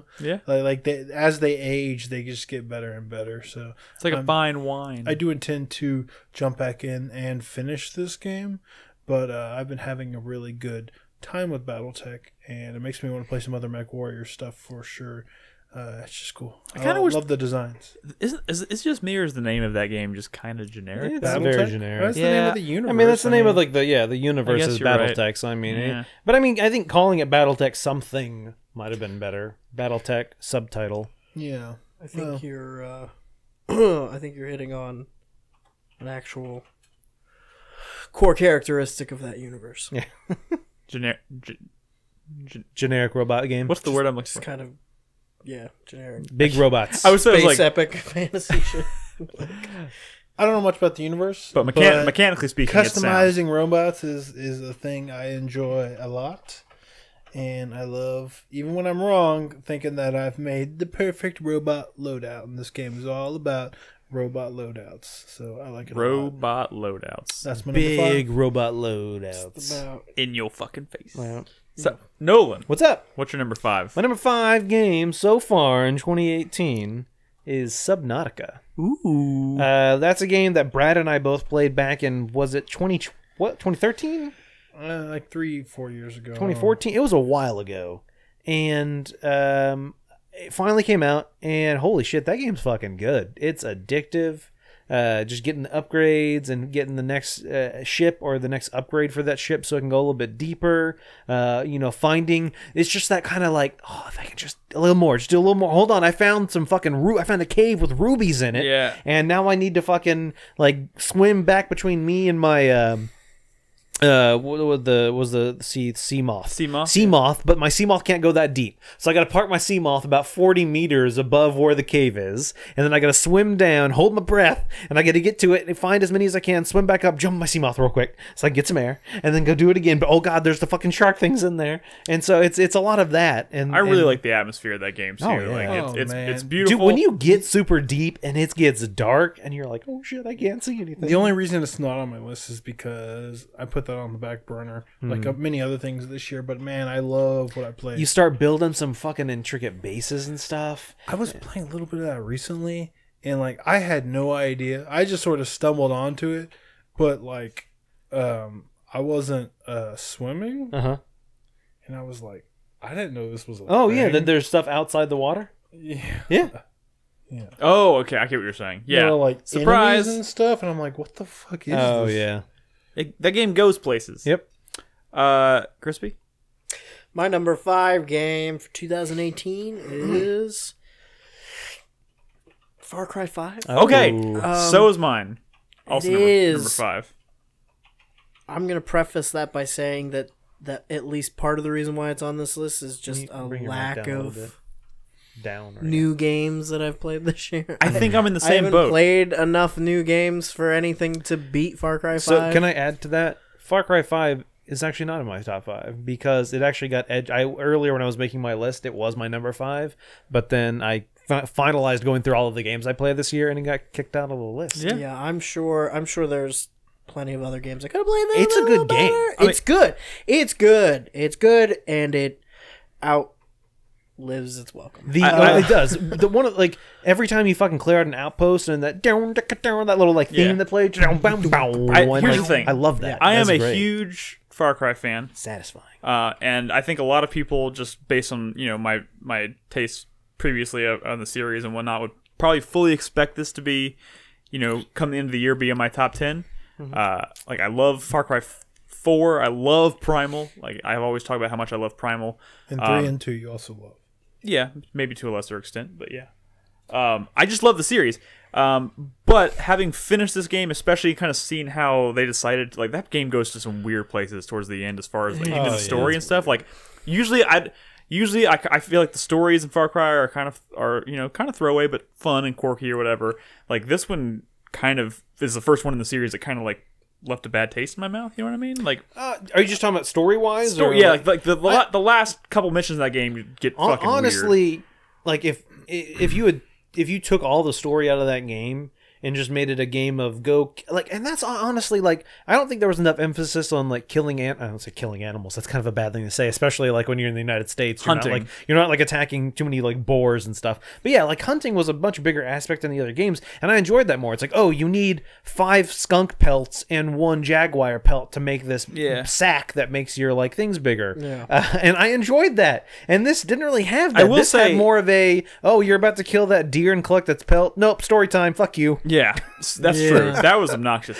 I will say this, like some of my favorite moments of Far Cry 5 were the moments when I ventured out away from the cities and went into the woods and just pulled up my bow and arrow and kind of went hunting. Like just like took the dog out there, and just pulled my bow out and like turned the music off and I was just hunting deer and stuff, and like fly fishing was a lot of fun. Like honestly, I love the world. Even up until for like 90% of the game, I love the atmosphere. But Nick, half the time I was fly fishing and enjoying myself, a boat would come up and start shooting at me. Yeah, see, I feel like the game would have been a lot better if they toned some of that stuff back. But like the music, I love the fucking music in that game. It's so great. It had some good moments, like story moments and stuff. I did enjoy some co-op of the was fun. companions you get in the game. Yeah, are They good. fucked up progression. In what way? Like it's all your stuff you unlock is locked behind like challenges or something. Yeah, you have to now go it's do like- like specific missions. Yeah, but like cars and weapons and stuff. but those are also kind of And fun. that's Like like once a you big change from the previous games. Kind of. In the previous games, you still had to do certain missions to unlock certain things, but I guess this one puts a heavier emphasis on go here to do this mission to get this thing. It's fairly obvious what you have to do. And honestly, some of those things were my favorite parts of the game, like the non-story stuff. And don't get me wrong, some of the story stuff I enjoyed. Now, we've already talked about this on the show. I mean, the most egregious thing in the game is just the fact that the game decides when it's time to progress the story, not the player. yeah. Yeah, I mean, Look, if I'm being brutally honest here, the only reason this game is on my top 5 list is because I was not going to put Detroit on here. Subnautica. It was fun. There was definitely... I probably played about 20 hours of Far Cry 5. And I would say 15 of those hours I enjoyed. You know? Fair enough. So Fair it was enough. pretty good. Pretty good. Yeah. Like I said, it's my number 5 as well. I will be shocked if it stays in my list by the end of the year. Yeah. Well, my number... Yeah, go for it, Go Brad. ahead. Go ahead. My number 4 is Yakuza 6. Oh, That did come out this year. that's true. And I did finish it. Wait, what? I did finish it. Okay. And it's really good. It's one where I was really kind of invested into the main plot line. And I played a lot of Yakuza games, and I get more joy out of just doing side quests and stuff. And I kind of maybe don't care so much about the main story. That's happened in a few of the Yakuza games I've played. But here... And I still really like the side quests. It's still got like the past few Yakuza games, like a really great localization, and that stuff is extremely funny. That stuff's extremely funny. There's not as much of it as in like Yakuza 0 because of this new engine, but I really like the main story. I really like the characters and kind of your Hirose family crew is really cool, and I like this new engine. It's a little rough around the edges, but I think it's like a really positive step forward for the series because moving around in Yakuza games has always been really clunky in the past, and now they're finally... Oh, right. This is the one where we were watching footage and we're like, holy shit, that's the first time I've seen you do like maneuvers like that in a Yakuza game, right? Yeah. Just interacting with the environment, like when he was stepping over the railing. Practically like kinda. parkour in some cases, right? yeah. You're like leaping over like railings and Yeah, shit. you just feel so much more free and less like stuck to walls and stuff, and and because of this new engine, I'm that much more excited about Kiwami 2, which comes out very soon. Oh my god, 2 in a year? So that's honestly, Brad, to add last to that. year is also 2. That's why I haven't played Yakuza 6. I started it. Chris Davis was kind enough to lend it to me. And I started it, and I got maybe about 2 to 3 hours in. That game is super fucking heavy story at the beginning. Like, oh my god, you barely touched the controller for the first like hour and a half of the game. Seems like a Metal Gear game. But like, and I think it's just I kind of, I don't want to say burnt out on Yakuza, but I've played a lot of Yakuza in the past like 6 months, and I'm like, I kind of need a break for a little bit because I don't want to like burn myself out. At the very least, you want to be careful not to burn yourself out. Well, yeah, because I also started Kiwami.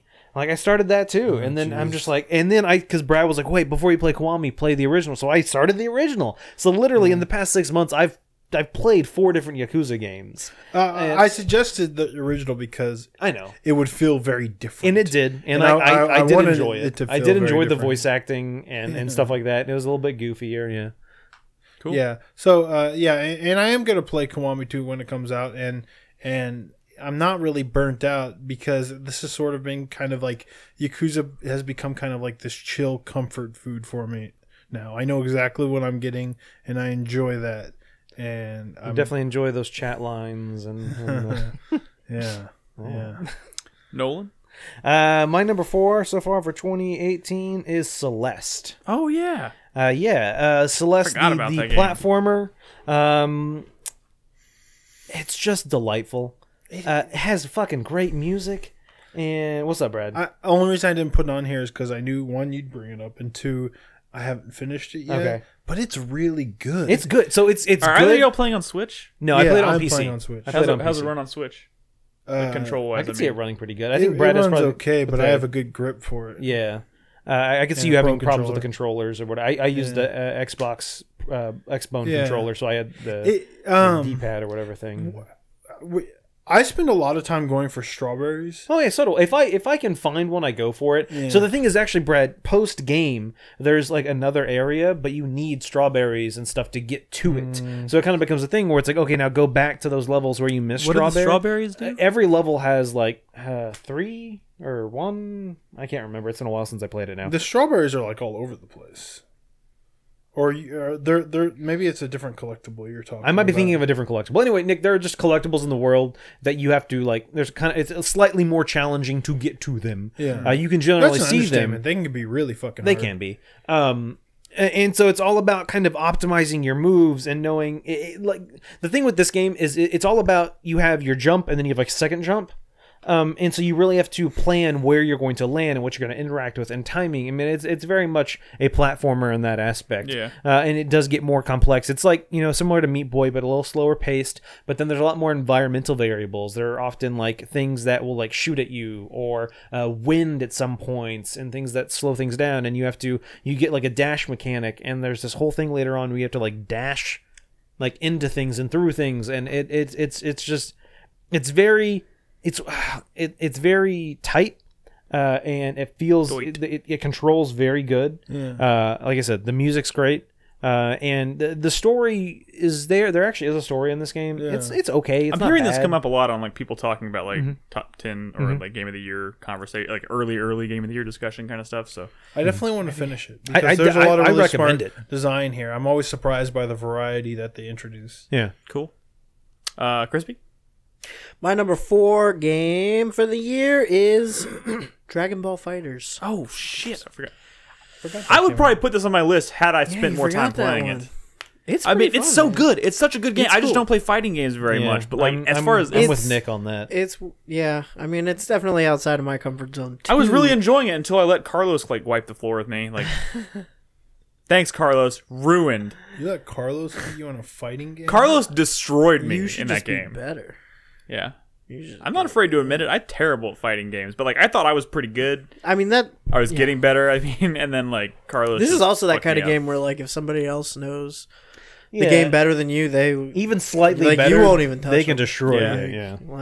But like, have you seen that? There's like a video or a GIF out there of someone like fucking demolishing another player. Like all 3 of their guys, they destroy them in like 30 seconds. Yeah. Like it's because they'll do like a switch, but as soon as that other player comes in, they immediately fucking destroy. Like it's crazy how quick they do it. It's fucking nuts. But did you see that Leffen versus Goichi fight at CEO? That shit was crazy. I bet it was. Wait, who? Yeah, exactly. Fun game. Also pretty.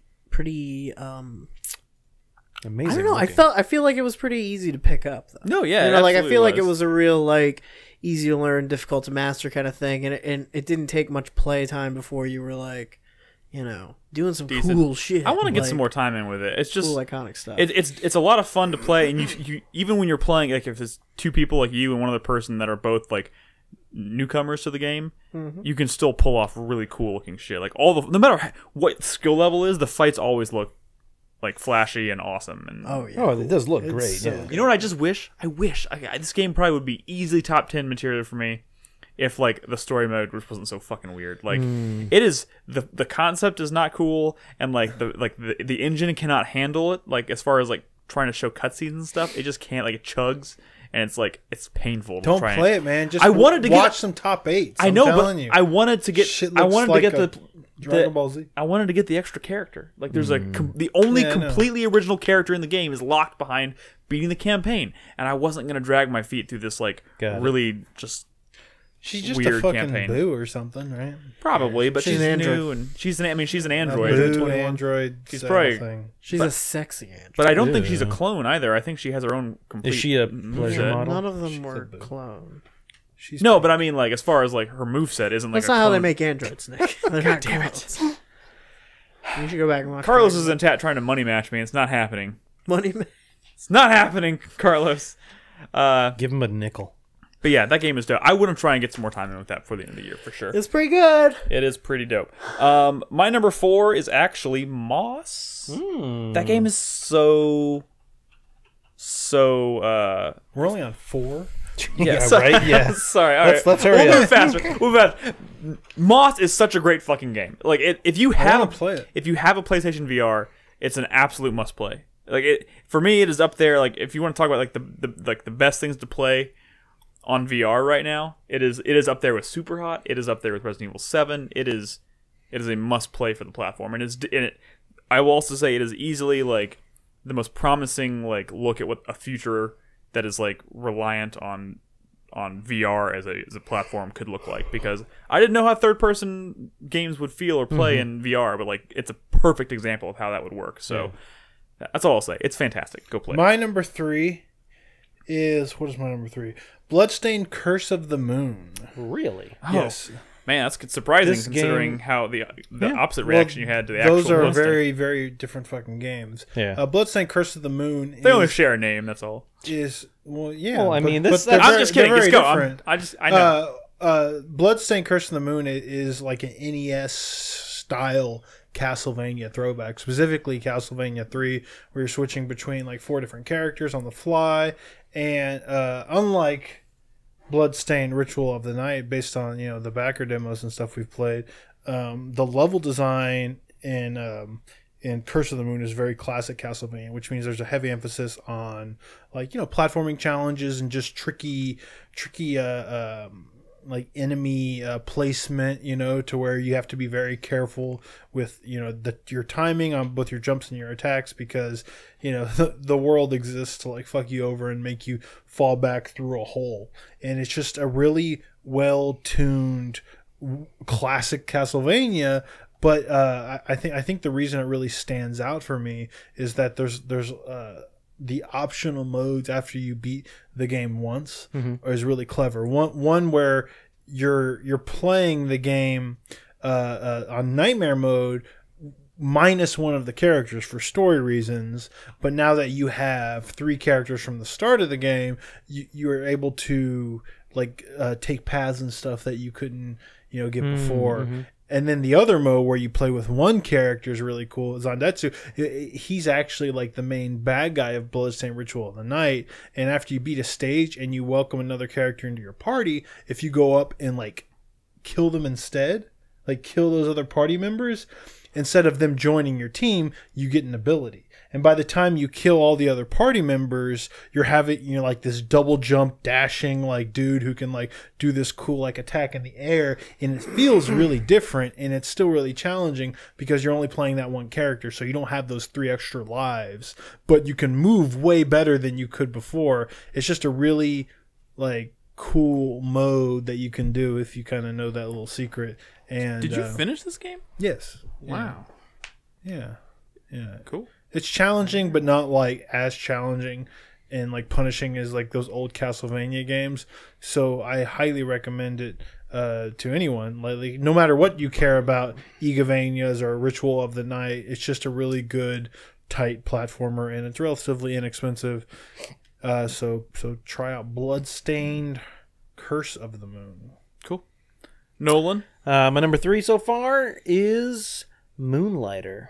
Oh, yeah. Moonlighter indie game from the Square Enix collective. You play shopkeeper.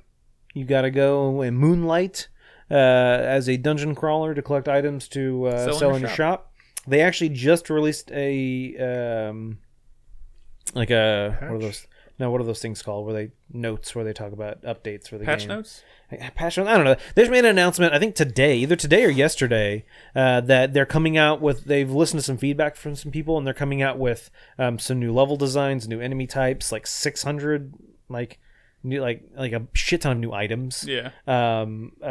New game plus mode. They're adding a bunch of stuff post game.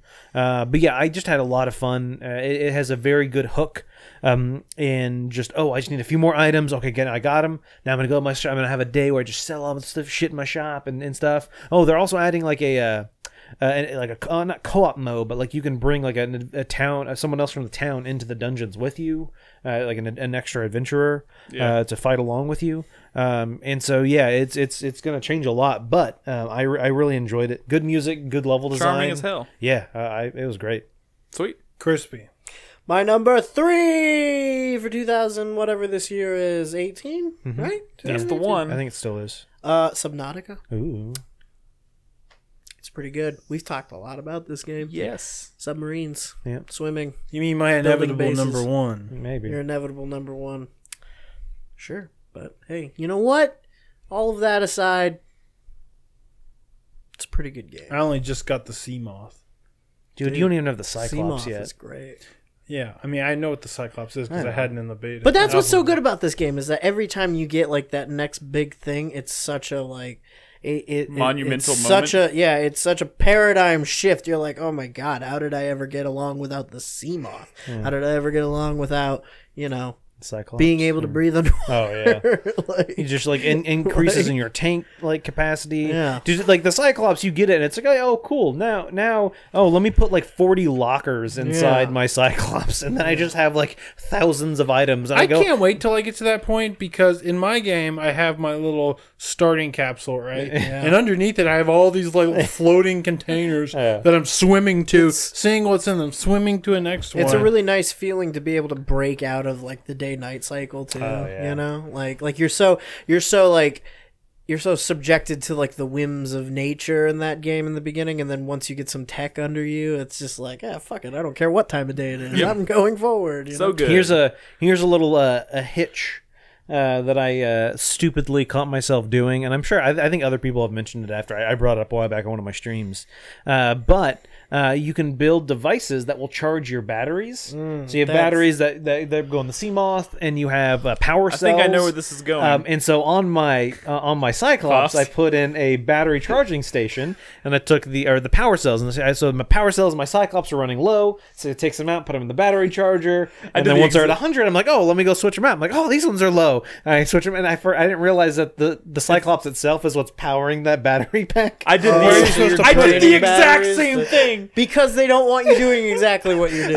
Where are you supposed to put it? You have to put them like in a base or something that uses like solar power. Something that can generate power instead of just running. I had the batteries charging the batteries I was charging, and I would just swap them for. I'm so glad. I feel vindicated. I'm not the only person who did it, but I'm pretty sure everybody does that in that game. In fact, you're probably going to forget and do it as well. Once you get you can get like an adapter for your Seamoth that makes it solar powered. You know. So you're driving around, as long as you're not too deep underwater, your Seamoth won't like use any energy, or can it charge itself up or whatever. That's cool. Yeah. It is dope. There's a lot of like attachments for vehicles. It's like taking batteries out of the TV remote to put them in the DVD remote, and then you don't understand why the DVD remote doesn't work. Oh my god, Nick. My number three is Detroit. Ooh. Become Human. It's not good. Sorry, go ahead. It is good. The only reason I didn't put it on my list is because I knew Nick was going to put it on his list. Okay, you can't keep saying that shit. Yeah, I can't. Fuck it. I like it too. I don't give a shit. I mean, I enjoyed this. Detroit. Is like Brad's cheat, like being able to talk about every game under the sun. Cheat. He's like, I'm not going to mention someone else's, but I'm going to make sure I tell. I liked. I know, I'm kidding. Whatever. The point is, Detroit Become Human. I think people's enjoyment of this game is very much going to kind of hinge upon the decisions they made in the story they ended up making or ended up having. It's a Quantum Dream game. It's kind of designed to be played once. I think like once you play it, like that should be your story. I feel like, and it's very easy. Like just talking to Krispy and hearing like how dramatically like some of his stories played out differently than mine is cool. But also I can see how he would be like completely frustrated with it. Don't do that, because my opinions about that game are not based on like the ending I got. Like my problems run pretty to the core of that whole project. But you know what? I didn't realize. I didn't know. So there's one character who's a robot. Well, I guess they all are. Right? They're all robots. But like, there's a robot. But like, my Connor never got killed. Yeah. I didn't know this crazy shit that happened. Oh shit! You didn't get that crazy moment? No, that never happened to me. So my Connor was the same Connor throughout the whole thing. And when I was watching some other people play, I was like, those scenes in between his chapters make so much more sense when he actually dies. That moment that you're talking about that you didn't experience is one of my favorite moments. That was a good moment. Dude, honestly, this game for me, I think David Cage is a crazy person. I think Quantum Dream is very flawed in the way they approach writing their stories, but like I can't deny that like I was kind of hooked and I was really enjoying the story for the most part, even though they handle certain very sensitive subjects in very just like the Marcus stuff ways. Is pretty trash. I don't think I had many like Marcus moments that were like exceptional. Any moments I liked from that game were probably from Kara and Connor and Kara. This game became two things for me. I held up a make Hank Senpai love me, and fuck North. Yeah, that was the two things this game devolved into for me. Dude, I saw a playthrough where it was like super dark. I guess it's the one where like Connor like kills everyone. Jesus. and it like when he guns down North. Are we spoiling? We're not spoiling it because there's so many decisions. Literally, there are hundreds of different paths this game can take. every single character can die, every single character can live. So yeah, it's hard to like spoil the game. I mean, I guess you can, but it's like, honestly, even the chances of you seeing that scene you just mentioned are kind of low. Yeah. I didn't know that was the thing that could happen. Well, am I going to go back and play it? The person I was watching got that scene because he hated Marcus so much. So in that moment where like everyone's walking towards like the riot cops, and he chose charge, right? But he's like, I fucking hate Marcus. So he didn't press any buttons during that scene, and it was just these riot cops just beating the shit out of this dude, and he just looked like the worst like fuck up ever. Like he couldn't do anything, and like the cops just like beat him to death, and he was like, yeah, fuck him up. It was kind of funny because I hate Marcus too. Fuck Marcus. Marcus is the weak link in that game for sure. I think for sure. Well, so yeah, that's my number 3. All right, number 3. Yeah, that's my number 3. The bad allegory is probably the weakest link. Brad, what's your number 2? My number 2. The writing is the weak link. My number 2 is Into the Breach. That's my number 2. Oh, yeah, that's good. Brad. You know, fucking. Yeah. That would probably be on my list if I had played it. I did buy it, but that game is so good. It's really. Wait, why the fuck did I put Far Cry 5 on my list when that's a game that came out this year? I really fucking forgot about that. This is why we keep lists. You know what? Hold on. Crispy, you don't need to keep a list. Just look at Wikipedia. Crispy never said 5. Far Cry 5, bump that up 1. Yeah, this is now his number 2 as well. No, because I would go Dragon Ball at 5, and then I would probably do Subnautica at 4, and then Enter the Breach at 3. Whatever. I guess the point is, Into the Breach is great. Dude, like, there are so many times when I was playing this game where I was like, I am completely fucked. I messed up this level. It's over. And then I see one little move, and I make it, and it just fucking clears the path. I am a god! Yes, it's just like everything fucking works. I am the puzzle god! Dude, I love this game so much. Yeah, it's such a great... It's such a weird, kind of different thing.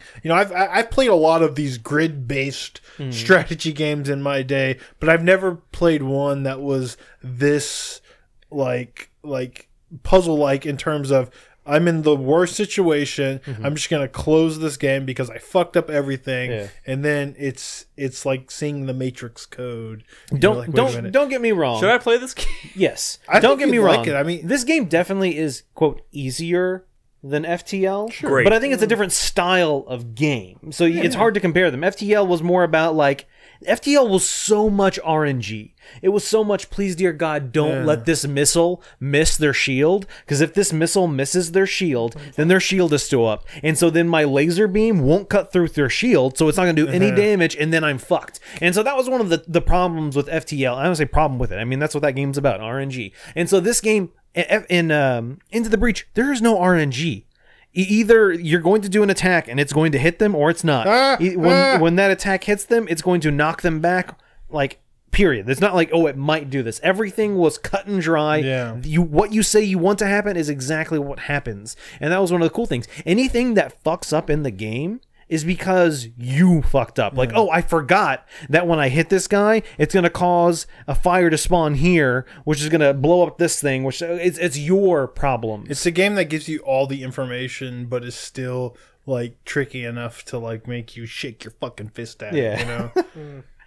And some of the combinations you can get with the mechs, and, like, I do feel like so much time had to go into the, like, balancing of this game. Yeah. Just so much AI time. is like incredible. The AI is smart, but I'm talking about balancing all the character, like all the mech types. There's 3 technical types of mechs, but they all are 4. I don't know however many there are. There's 3 different types, but they all play so differently. The abilities they have, you know, there's a flying type. Oh yeah, there's more than 3. Yeah, there's more than 3. There's like the plane, but then there's that floating orb. Yeah, there's different. There's more than that. I don't remember the exact number, but like just every team that is pre-made is so well balanced and works so well together. And they do give the ability to mix and match on your own, and you can make some pretty OP teams that like can destroy things. Like certain combinations, like the ones, what do they call them? Time travelers or whatever, that starts with the shield. Oh yeah, and then you can use the ice artillery, and it blocks the effect of you freezing yourself. Yeah, so you can basically just ice artillery every turn. What's up, Nick? We should probably move on. Yeah. Into the Breach is pretty good. Well, it's we're on number 2. It's both of our 3 Crispy of was our gonna games. talk Wait, about it. is Crispy making that as number 2? Yeah, he didn't talk about Far Cry. Number 3. That's my number 3. What's your number 2?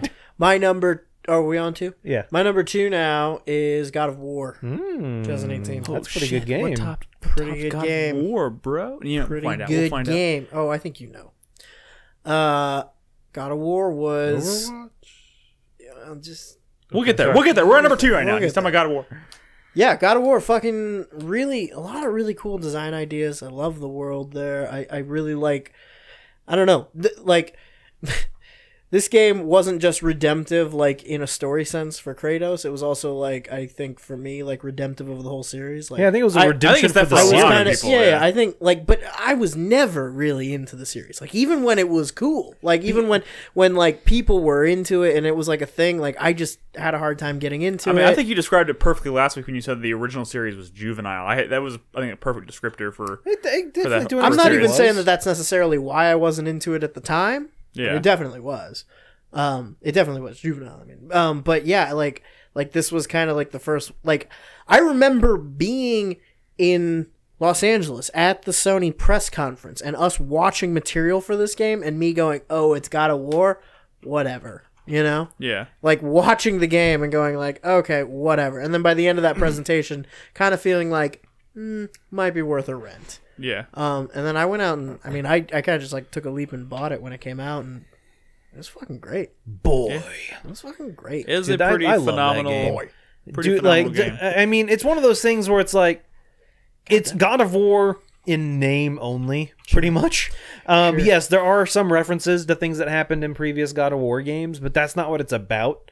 And I think that's honestly one of the things that makes the game so great, is it's a reinvention of the series in a way that it's still true to it, but it's just leaps and bounds better. Like all the God of War games in the past have had a story, but they've always been Kratos is angry, so he's going to kill people. Yeah. That was the story of the game. Someone did something Kratos didn't like, so he's going to kill them. Whereas in this, it's just all about the relationship between the two, and it like how that relationship and how Kratos grows is like over trying time. to kind of suppress that side of him. Well, too. yeah, he wants to forget his past. That's why he moved from Athens and everything. I did a bad thing, so I left. Yeah, just fuck that old life. I'm starting a new life now. This is my thing. And then some of that old life starts to come back, and he's like, man, fuck all that shit. Boy, do what I fucking tell you to do. It's a really interesting video game riff on the idea of like the road trip movie. You know? Yeah, no, yeah, the how they progress throughout the road. Yeah. And I really wish I would have been invited. So someone did like a 4Player Plus or something about God of War. And I wasn't didn't know you invited. had finished it. You didn't say anything. And I will really, kill you. I really wanted to be on that because there was some Damn it. character development that happened later on in the game that I really wish I could talk about, and you can't without spoiling it. And I really wanted to talk about some of that stuff. Well, maybe Maybe we'll do a spoiler cast. Me and Brad should do one. I'm it. very early, so do it. it'd be at the end of the year. Yeah, But I like all the puzzles. You guys suck. the puzzles are pretty good. Puzzles are Some of I like. You don't go to all 9 realms, but the ones you do go to are fairly good. I'd like to go into Niflheim. Was that the one with this? What was the one with the gas? Niflheim. I actually did enjoy that. Yeah, you'll get there, Brad. Don't worry. I'm in the first one right now. You'll get there. I really enjoyed those because at first, like, I just like was so bad at it.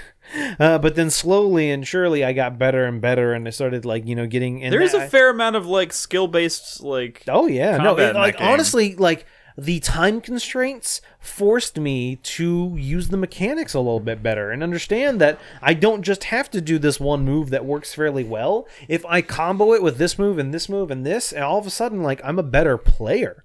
Like, I like when a game almost like forces you to use its mechanics well, otherwise you get like punished. One thing I'm bad at is not knowing if I have the abilities to do what a certain puzzle is asking me to do. How do you mean? And like I come across something, I'm like, can I do this now, or do I need to come back after I have a certain ability? Because I have come across that stuff before. There's a few of them, but there's not too many. Well, I mean, the problem is like I have this anxiety because the map kind of sucks, so I feel like I might move on and never find this again. Yeah, but you don't ever like move on away from everything else. You're usually pretty close And to it. eventually you get. I'm in a different realm, and I found like this little corner. Yeah, and I was like, I don't think I could do this now, or at the very least, I don't want to try to figure this out right now. But I feel like I'm going to move along in this big ass game and like never go back. But that becomes less of a problem when you get to the point where you can fast travel. Just saying. Fast traveling does help with that. Trust me, you'll be able like to those gates. You'll be able to pretty much. I think. No, you can't. Not where you're at. Right now, all you can do is go from any of those gates back to the center. The temple. Later on, you'll be able to go wherever. Okay. And that kind of fixes that problem. Anyways, we need to move on. Yeah. My number 2 is Subnautica. Nice. I was saving this. I was trying to hold my tongue the way I was talking about it. Subnautica is so fucking good. Am I the one here that finished it? Did anybody else finish Subnautica? I'm in game, but I haven't actually. We will definitely finish. It is shocking to me that just so you don't do the thing where you ask if you're the only. No, Nick, but like it's shocking to me because you guys are so much. But Nick, I probably put more hours in it than you have, though. I think you like. I spent 50 hours in this game. I think I'm more than that. Wow. Like, wait, in the alpha? No, not including the alpha. Oh. When the alpha I had done, I had only played like 4 hours of the game.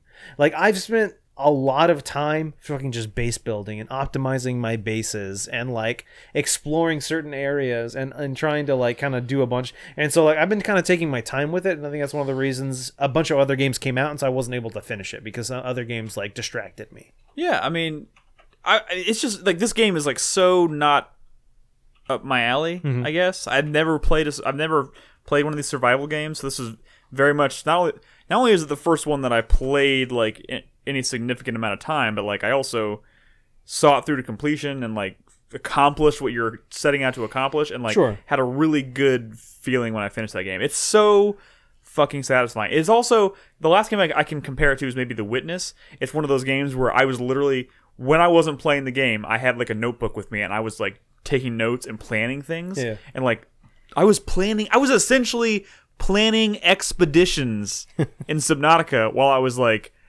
on my lunch break at work. Yeah. That kind One of of my shit. biggest regrets with That's this really game unhealthy behavior. is the fact that I didn't right.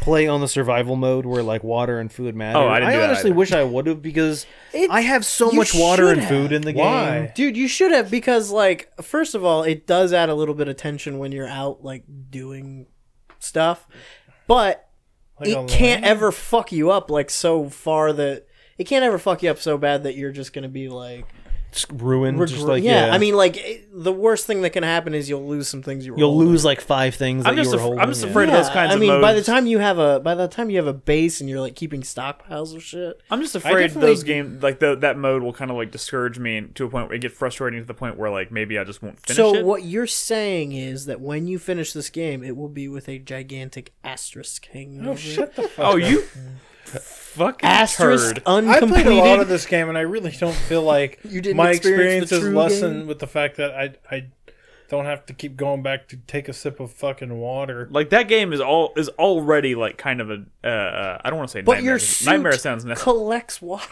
for you. I mean, okay, All right, we need to let's move on. Number 1. Number 1, Brad, go.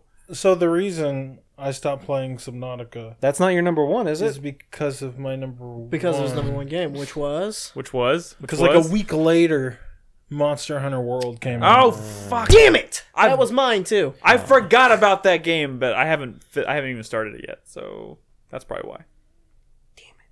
Can I talk about why I like Monster Hunter? I mean, No, that is why move we're on. I don't care here. about your story of why Let's- you own the game and I played any. Let's I played talk a lot about of Brad, this wait, fucking Monster game. World. With the goddamn baby. I was a bad dad Bad dad. because I was. During the very young formative years of his child. Yes, I was a bad dad because I was obsessively playing this game. I played so much, and Dude, this it's was so the first. good. You played it on your Switch? I've played. No, On my PS4? I didn't know. It's not PS4. on- PS4. Oh, okay. The- Oh, I didn't know. I was thinking of maybe 3 or whatever. Which, there one on the Wii U. Whatever. I don't care. There's I one just- coming out for some the reason. Switch, For some reason, I just imagined Brad holding his baby and like resting the thing on top of his baby's head and like playing the game or something. This was when he couldn't like really move around. Did you have him So, in like a so like papoose he or was just something? laying in his little boppy next to me, You could just like. but I wasn't like doing like rocking him with your foot or something as you're like playing the game. Yeah, it got rough, and I was super addicted to this Brad, game. quiet. Daddy's hunting Nergigante. This is the first Monster Hunter game that I really, really, really got into, and it's played so like good. all of it, and a bunch, like way, way too much of this game, and I just one, I realized I really, really love Monster Hunter, which I always suspected I would really love it. There's a lot of charm. But two, like this Monster Hunter specifically is finally like the big leap forward that everyone always wanted. Yeah. They wanted it to get back to like properly powerful hardware because they always suspected hardware was holding it back, and they were right. Because once they were able to have like really full powerful hardware, they were able to do so much more with it. But I don't think anyone was expecting them to go this far.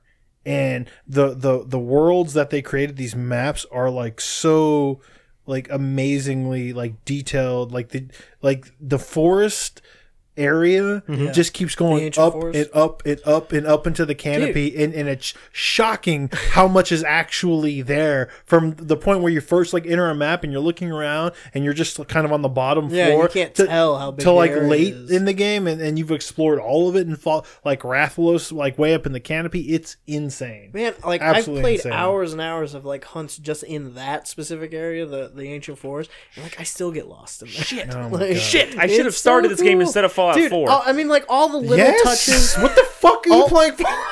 Nick, all the little like touches, all the little like bits of personality that the game has too. Like anything to do with like food is like just really like So cute good. and enjoyable. Like I never get tired of roasting meat on the barbecue. Like listening to the music, like trying to time The good it just news right. is nothing comes it's out so between good. now and September, for the most part. That's absolutely untrue. But For me, at least. I don't have much on the horizon. September is when it all ends for me. Like, everything comes out in September. well, I'm horrified that I might get sucked into the PC version of this game that's coming out this fall because it's going to look so beautiful. This is such a visually stunning game. Looks and good it's on the gonna look PS4, though. Okay. It does, because the art style is really I'm- great.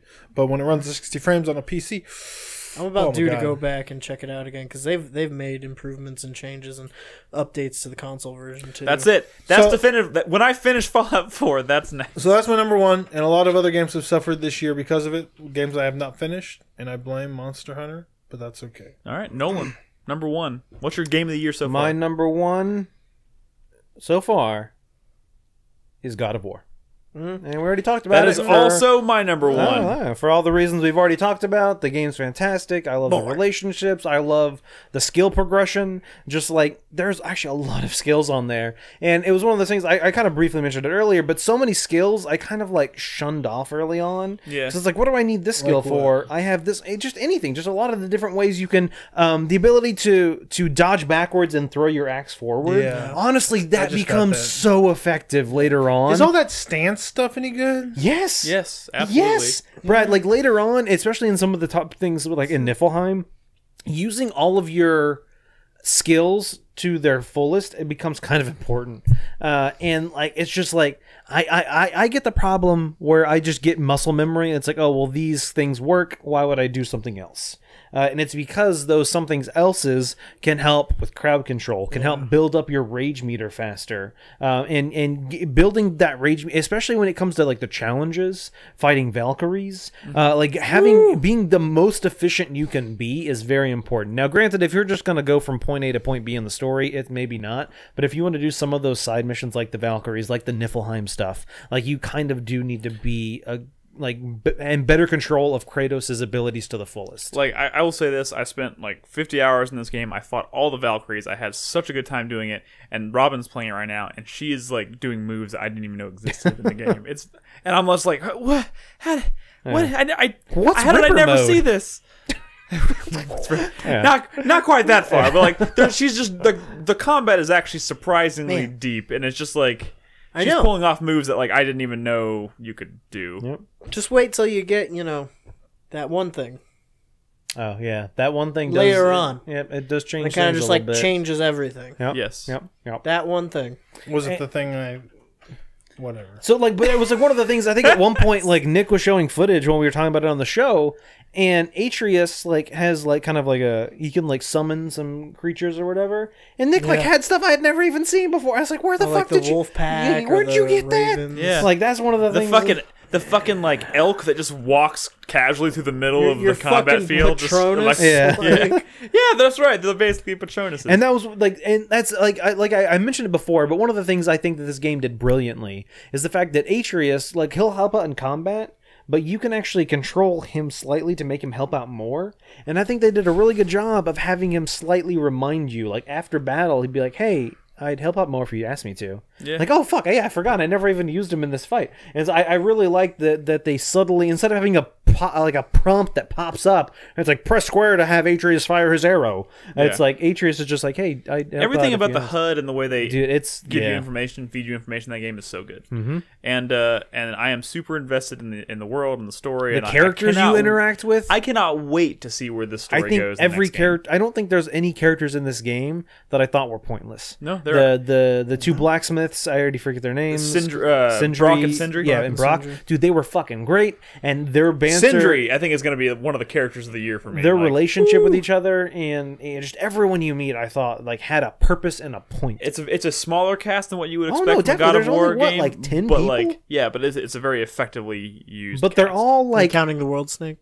The world serpent. The world serpent. But whatever. But like I said, whatever. They had just like like you said, everyone was there for a reason. There wasn't a character that's like, well, what's the fucking point of this guy? Yeah. Like, it's just that game, as big as it is small. Like Brad was saying, I mean, it's actually a small game for what it is.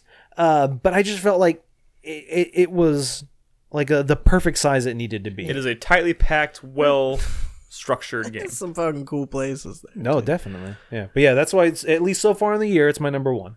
Yep. Cool. Me too. All right. That concludes our top 5 games of the year. These two?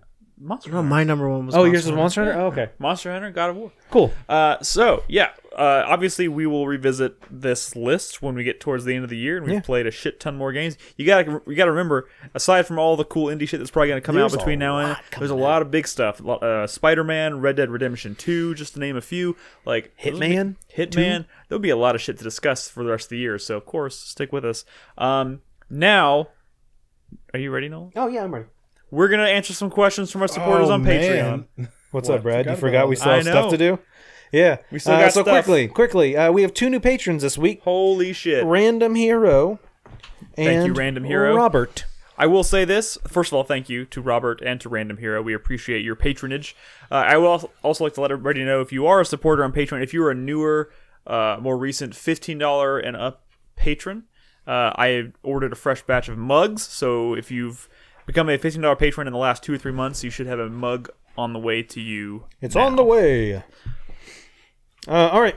Time to get some questions. Speaking of becoming a patron, if you are a patron who donates at least $1, you can ask us any question you want. So let's get to some of those questions. First question this week comes from Burnsy. Uh-oh. When is that Patreon money going towards Nolan renting a studio for a few hours to record a community song he's always envisioned? Never. Not happening. Move on with your life. What if we did? No. You got what you got. Don't mess with a classic. If you have musical talent, Krispy, give us a beat. make something. No, don't do it. We're not doing that. Next question from one Mr. Boy. If you could pick any video game world to live in, what would you choose? This does not mean you are the protagonist of the game's story or in any way relevant to that story. You just woke up, go to work, make money, come home to your friends, family. Just a typical life. Also, if the game's map is segmented, what area would you choose? You know, I'm going to go with San Francisco from Watch Dogs 2. My answer is You want to live in San Cyrodiil Francisco? from Oblivion. I'd like But to yours live in does San not have to Francisco. be an open world. Also, no video games based on other things like movies, i.e. no wishing you were in the Star Wars universe. Okay. He didn't say I can't pick a real place like San Francisco. I pick Indigo San Prophecy Francisco Indigo Prophecy. Why would you... because that would just be our world. Ooh, okay, man. This is actually a tough question. No, that's not fair. Detroit. Assassin's Creed, Rome. Nick wants to live in Detroit. But like a shitty, racist Detroit. He just wants a robot. Don't we all? Is Don't it a- we all? is it a pleasure no, model? seriously though, I don't know. Like, It's like, Nick, did you even pay attention to that game that you love so much? absolutely. I don't Nick, want you to... realize the robots don't have genitalia. Cameraback brings up a good point. I choose Sinran Kagura. All right, fair Wherever enough. that universe is. I mean, here's the thing. Like, so many video game worlds are, like, designed to be kind of, like, shitty places that you would never want to live in. Like, Hell, Persona 5. That place seems cool. Right? What world does Haiti live in? Called It's like a horrible. The Japan, world of Nick. very large breasts. Nick, you want to live in Japan? Thick ass Yeah. booties. Yeah. You notice how I keep saying places that are real might actually be fun places to live. If it's like a fictional place, there's not many like fictional places that seem like they'd be great places to live. Like video games are all built around conflict, and like these Not places all. are not all of them, but a lot of them are. Like you'd never want to live in the world of Fallout. Yeah, you say that, but I was thinking about answering that too, because there are like after a while there are like little patches of settlement, you know, pleasant like think about living in Megaton or something, you know. It's probably not too As bad. long as the bomb didn't Yeah, explode, exactly. everything was rather pleasant there. I want to live in Red Faction Gorilla so I can blow shit up. Are you gonna play that remastered? But then someone's gonna fucking blow I up have your the house. PC version. No, It's you know already what? remastered. Fuck that. You guys are gonna laugh, but Haha. No Spider-Man. Man's Sky, man. Like, Oh, that it's- would be a cool place to live. yeah, You just explore the universe by yourself, or like you just live in a ship or something, and you can be as I'll take it. like I don't know. It's just very zen. Mass Effect be cool. Mass Effect. Mass Effect really would be cool. Shit, that's a Yeah, good I was one. trying to think of something like spacey, like I would say Prey, but I mean hopefully without the aliens. Wouldn't it suck to live in a world like Mass Effect where things like biotics exist, but like you don't have that? You know? Yeah. Wouldn't that be? Yeah, that would suck. Yeah. But also, that would, I think, regardless, that would be a Ooh. pretty cool place Like to live. maybe like a No, like- the world of SMG says the world of Subnautica. No. New Donk City. New donks. New Donk City. Yeah. Oh, yeah. Yeah. All right. Anyway, let's move on. Next If you ever question. needed money, just Mr. Green Toast, has there ever been a time you made a save file but soon realized it would screw you over? For example, I once had 200 plus hours single save file in Elder Scrolls Oblivion and decided to save right after I failed a pickpocket. I soon found out that this unkillable guy held the only key out of the locked room we were in and refused to speak to me, and he couldn't be pickpocketed again. Wait, which and game is this? overall, I had doomed that save file, Oblivion. Oblivion. I've had saves similar to that. I have I've two had examples. stuff. Fallout 3. Yeah. I literally saved Right like, I did, like, before a quick mini save, nuke went off. and I came out and like a missile hit me. Yeah. And I couldn't get out of it. Every time I would load, boom, be dead within seconds. The other one is just recently playing Resident Evil 0 as part of my series run. Early on in that game, I was only using 1 or 2 save slots, and I backed myself into a corner where both my characters were on danger. I had no health items. I had to go through a boss, and there were no health items anywhere. I had to push through and beat the boss without dying or taking much damage. And even after that, I had to go through 2 or 3 more rooms before I ever found another Had to get health good. item. I've had that in first-person shooters. Oh my god! And it just becomes like Edge of Tomorrow. It is so rough. It is so rough in Resident Evil 0. Like I can't even believe how few and far between some of the health items are in that game, considering how difficult it can be. Yeah, and I'm sure SMG is posting a link to a clip of me struggling in Resident Evil 0 or something. Yeah, it was rough. I've definitely had stuff like that. Honestly, actually, when I was playing Fallout Tale of Two Wastelands the other day, I actually ran into an issue. I was talking about the Lonesome Road DLC where Eddie, a little robot guy that's part of the DLC, fucked up. And he like kind of interacts with certain things in the world because he's a robot, and he just like froze. He wouldn't move. He wouldn't do anything. I used console commands to kill him and then bring him back, and just nothing worked. And I almost got fucked. And thankfully, I have 10 save files in that game. I could probably do more, but I have 10. And every once in a while, I say, "Hey, make a new save," and I scroll down to the oldest one and overwrite it. Yeah. So I have probably like at least like going 5 hours, maybe more, 10 hours back, because I only like manual save every however long, and I almost had to reload a new my last save file, which was like 2 hours prior. Yeah. But thankfully, I was able to push him physically with my character, like kind of like fucking push him and get him to where he needed to be, and then he interacted with the thing. But yeah, no, there's definitely been times, especially like Resident Evil style games, where you have a limited number of saves that I've kind of like fucked myself. Yeah, I was learned real one fast, and I started in Resident Evil 0. Once I got back to a point where I feel like I could progress, by the time like I had 5 saves, like I was like, I'm not risking this again because that was bullshit. I fucked myself in Lost and Blue. I went out trying to like fucking get through this long cave system, and I didn't bring enough like food and water with me, and then I couldn't get back without dying, and I couldn't get far enough without dying. I feel like that almost happened to me in Subnautica. Yeah. Well, I mean, with Subnautica, if you die, you just respawn. In Lost and Blue, when you die, it loads your last save. Yeah. And then you just die. Like, so that Damn. was, I don't know. All right, moving on. Crispy, you have anything? I'm sure this has happened to me before, but I really can't think of a specific instance off the top of my head. It happens to everyone. Moving on, Jerose asks, what's the best demo you've played that increased your excitement for the full game in the best possible way? No PT does not count. Yes, Butters is having some sleep, demo? some Say sleep again. boofs. One more time. The best demo you've played that increased your excitement for the full game. Ooh, Crackdown had a good demo. It was just like a sped up version of like your skill growth from the final game. So you got to like, even in the demo, you could get to like max level agility, and you were doing all kinds of cool That's a cool shit. way to do it. Yeah. The Yakuza 6 demo? No, I'm just kidding. I mean, yeah. I mean, if you want to talk about, I mean, this is maybe kind of a. There's probably better demos that I've played, but like The original Metal Gear Solid. are we including like demos we played at like E3 and stuff? I mean, I guess you could. I think the intent of the question was probably like, you know, back in the day when we had demo discs and stuff like that, and you know, like there was I remember there was being a Serious Sam demo disc that I got at one point, and I was so fucking excited for Serious Sam. Just Cause 2, especially because you Cause 2 could break the timer on the demo. Oh yeah, and play like I do remember forever. that. Yeah. Mine is probably Arkham Asylum. Batman Arkham Asylum, because they put out a demo. That demo was on a disc. I'm pretty sure it was the same year that game came out. It wasn't that long before the game came out, but it was a really neat demo. It was taken. It was taken from the Arkham intake part that you do, but they actually changed the area.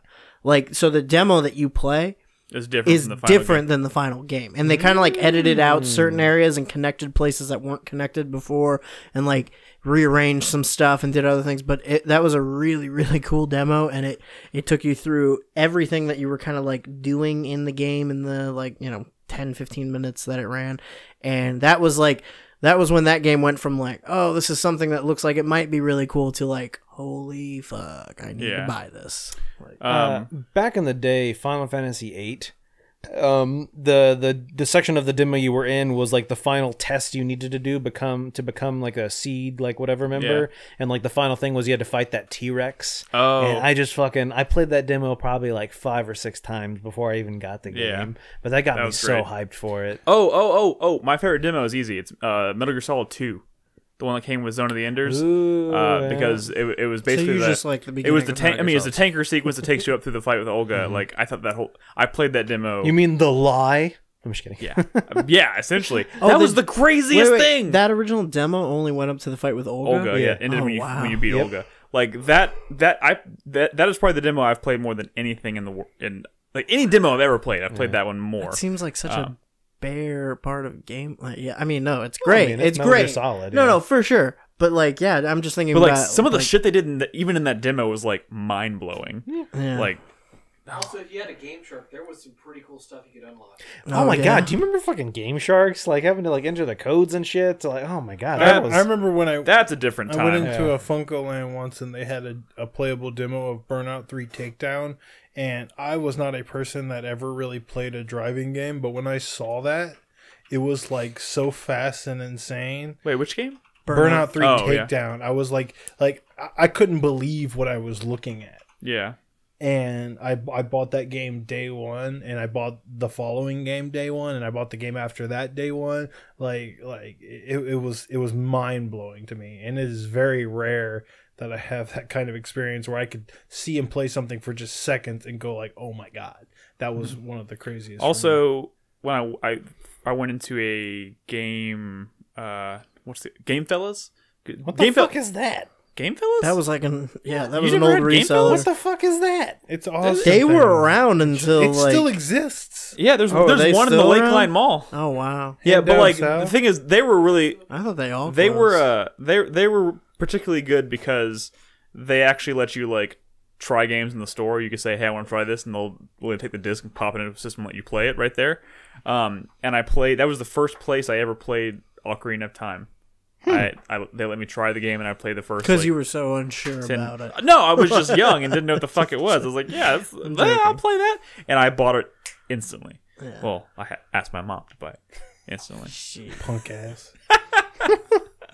I know you already had a 401k at that point, Brad. I'm sorry. But yeah, good question. SMG, I love you, but I'm not gonna go over that question. If you want to know what that question is, all you gotta do is become a patron. You can go and look and see what it is. Oh man, what was this? I just think it's a little weird. Some of the but anyway, thanks to all our patrons for your questions. If you want to ask us a question, just become a patron. You can go on there and ask away. We'll probably answer the question. Just based on the questions we've answered in the past. That one must be pretty weird. Yeah, it's one of those. Well, some of the options make it weirder. But yeah. Anyway. His sister, his mom, or his other sister? Well, it is one of those questions. But yeah. There's one other question on here. What? Did it get answered? When did it get asked then? I don't know. I don't have times on here. It just says Phoenix in Flames. That must have gotten asked like between the break and now, because I took these I got all this during the break. I don't do the live page because sometimes it fucking loads weird. I just do a screenshot of all the current questions. What's Phoenix and Flames? He says, "Do you have any guilty pleasure games, movies, bands, or artists?" Of course we do. All of them. Yeah. Melon in a microwave. What is that? What? Oh no! Is that Brad? I misunderstood the question. Holy shit! That's fucked up. That's from Venture Brothers. What's my perfect Saturday afternoon? A melon in a microwave. Watermelon in a microwave. Watermelon. It's a cantaloupe. Cantaloupe or something. Oh my god, you guys suck. Grapefruit. What the fuck are y'all talking about? Nothing, Brad. We'll educate you later. Guilty pleasure. Dude, honestly, for me, I'm sure if most of y'all don't know, my number one, there's two that are tied for number one, is Binding of Isaac and Crypt of the Necrodancer. Like, holy shit. Like, the other day, I don't know what I was doing. I was doing something, and I just booted up the game. And within like 15 seconds, I see a Steam message pop up, and it's Jaeger, and he's like, "Man, don't do it. Just don't do it." That's funny. I'm sure I do. It's kind of a cop out. I can't think of anything specifically. I mean, the thing is, everyone kind of assumes I listen to a very specific kind of music, but I listen to all kinds of shit. Country music. I was actually listening to country on the way over here. Code. I was listening to country music on the way here. Okay. That's weird, Nick. What can I say? Yeah. What can I say? I don't know. Guilty pleasure. Well, now that you're making me feel guilty about it, we'll call it a guilty pleasure. Shit. Okay. Guilty pleasure game. To be fair, though, I think we have answered this question before, so we shouldn't spend much time on it. I do not consider Overwatch a guilty pleasure. That is a good game. Rocket League, I would consider Binding of Isaac and Crypt of the Necrodancer are great games. Yeah. The guilty pleasure is how many fucking hours I've put into them. Sure. That makes sense. I would say Rocket League for me.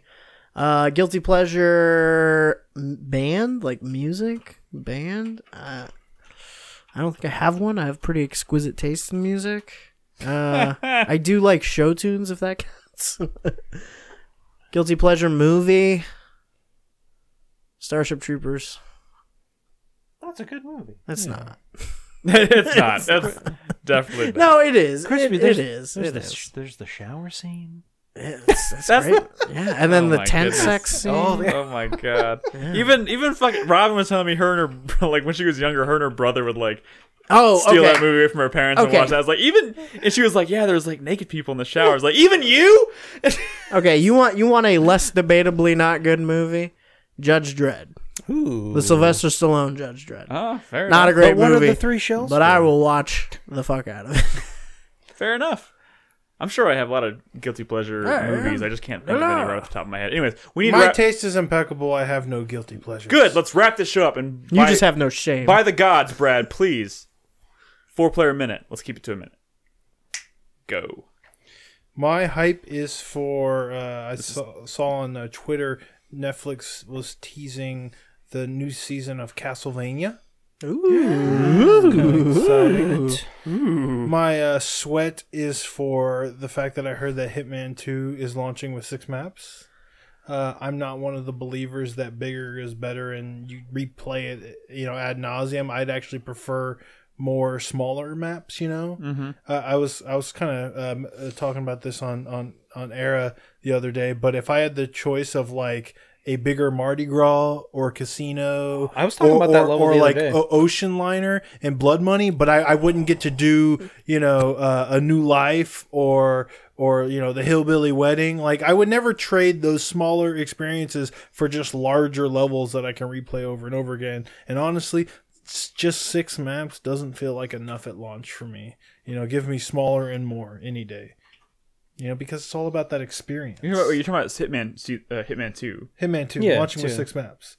Like, give me the smaller, So I narrative agree. experiences. The original, the Hitman, the one that came out 2 years ago. Yeah, it definitely, all of the maps were fairly large. And I think that can be positive and negative. It's positive that there's a lot to do, but negative just because there is so much you get overwhelmed.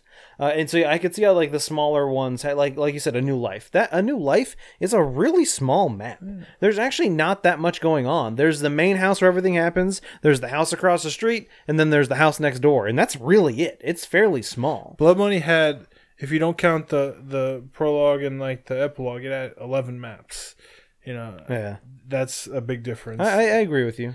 I don't have a thank you. I have a shameful secret, and that's that. Like, I saw Gamerbeck kind of telling me to maybe look this game up, and I kind of dismissed it because I just assumed it was early access, but it's the actual full version of a game that came out in January. It was the new game from the guys what made Rogue Legacy, which is a game I adore. Oh yeah, it's a great game. Yeah, they had a new game called Full Metal Furies, and it actually is supposed to be like pretty good and got good reviews, but none of us even like mentioned it or knew it existed. So I'm thinking about maybe trying that soon, and I just feel bad that because I love Rogue Legacy, Cellar Door Games, and we just completely ignored their new game, and that's kind of sad. And my fuck you, I'm going to give to Tekken 7. Everyone always talks about how it's such a fucking amazing fighting game. And, I agree in some respects, but they completely bungled the DLC, and it's so pathetic. A lot of people shit on Street Fighter 5 for like, oh, they're screwing up their DLC, but they've, fucking like introduced like dozens of new characters, it seems like. And Tekken 7 has had 2, 3 new characters, sorta, 2 mostly. And I feel like they really, really, really, really dropped the ball. Of course, Julia's not there, but it's not even about Julia. It's about wasted potential. So much more. I hate it, and fuck you, Namco. Okay. Nolan? My 4-player minute starts now. My hype is for Ant-Man and the Wasp. We're going to see that Saturday evening. I'm pretty excited for it. I enjoyed the first one quite a bit. I'm excited to see this one. I'm hopefully it's good, which leads into my sweat. I really hope the movie's good because I'm also going to see it again next Friday with my work. I work with the interns at work, and for like a special day, we're all going to the movies, and they all voted on what they wanted to see, and I was voting for anything but Ant-Man because I knew I was going to see it. But unfortunately, that one won, so I'm going to see it in 2 days and then again in a week. I'm sure it's one of those movies. So hopefully I enjoy it. My thank you goes to Mike Judge. I've been rewatching King of the Hill.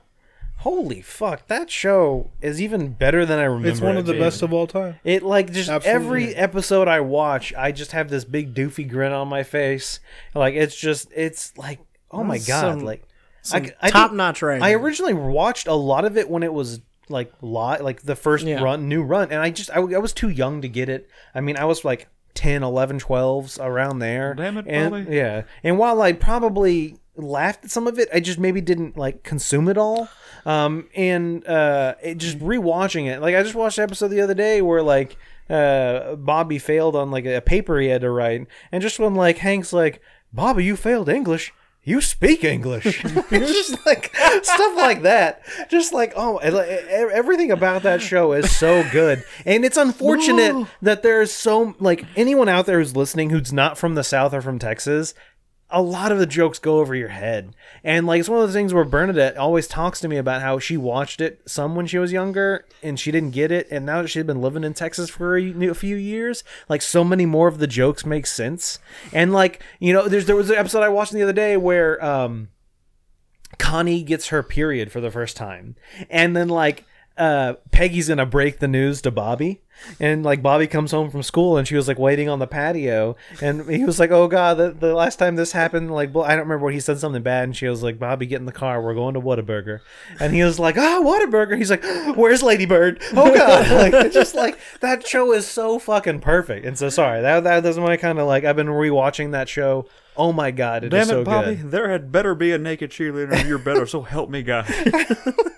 And then my fuck you goes to myself for not ever hearing about Full Metal Furies. I've never even heard of this.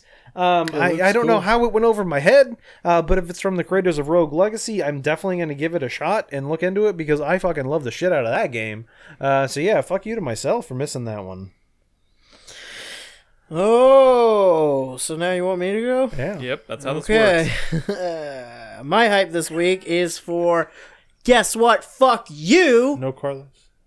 Yeah, for no Carlos. No Carlos. And my hype is that my time is now my own because he hasn't paid up, you know?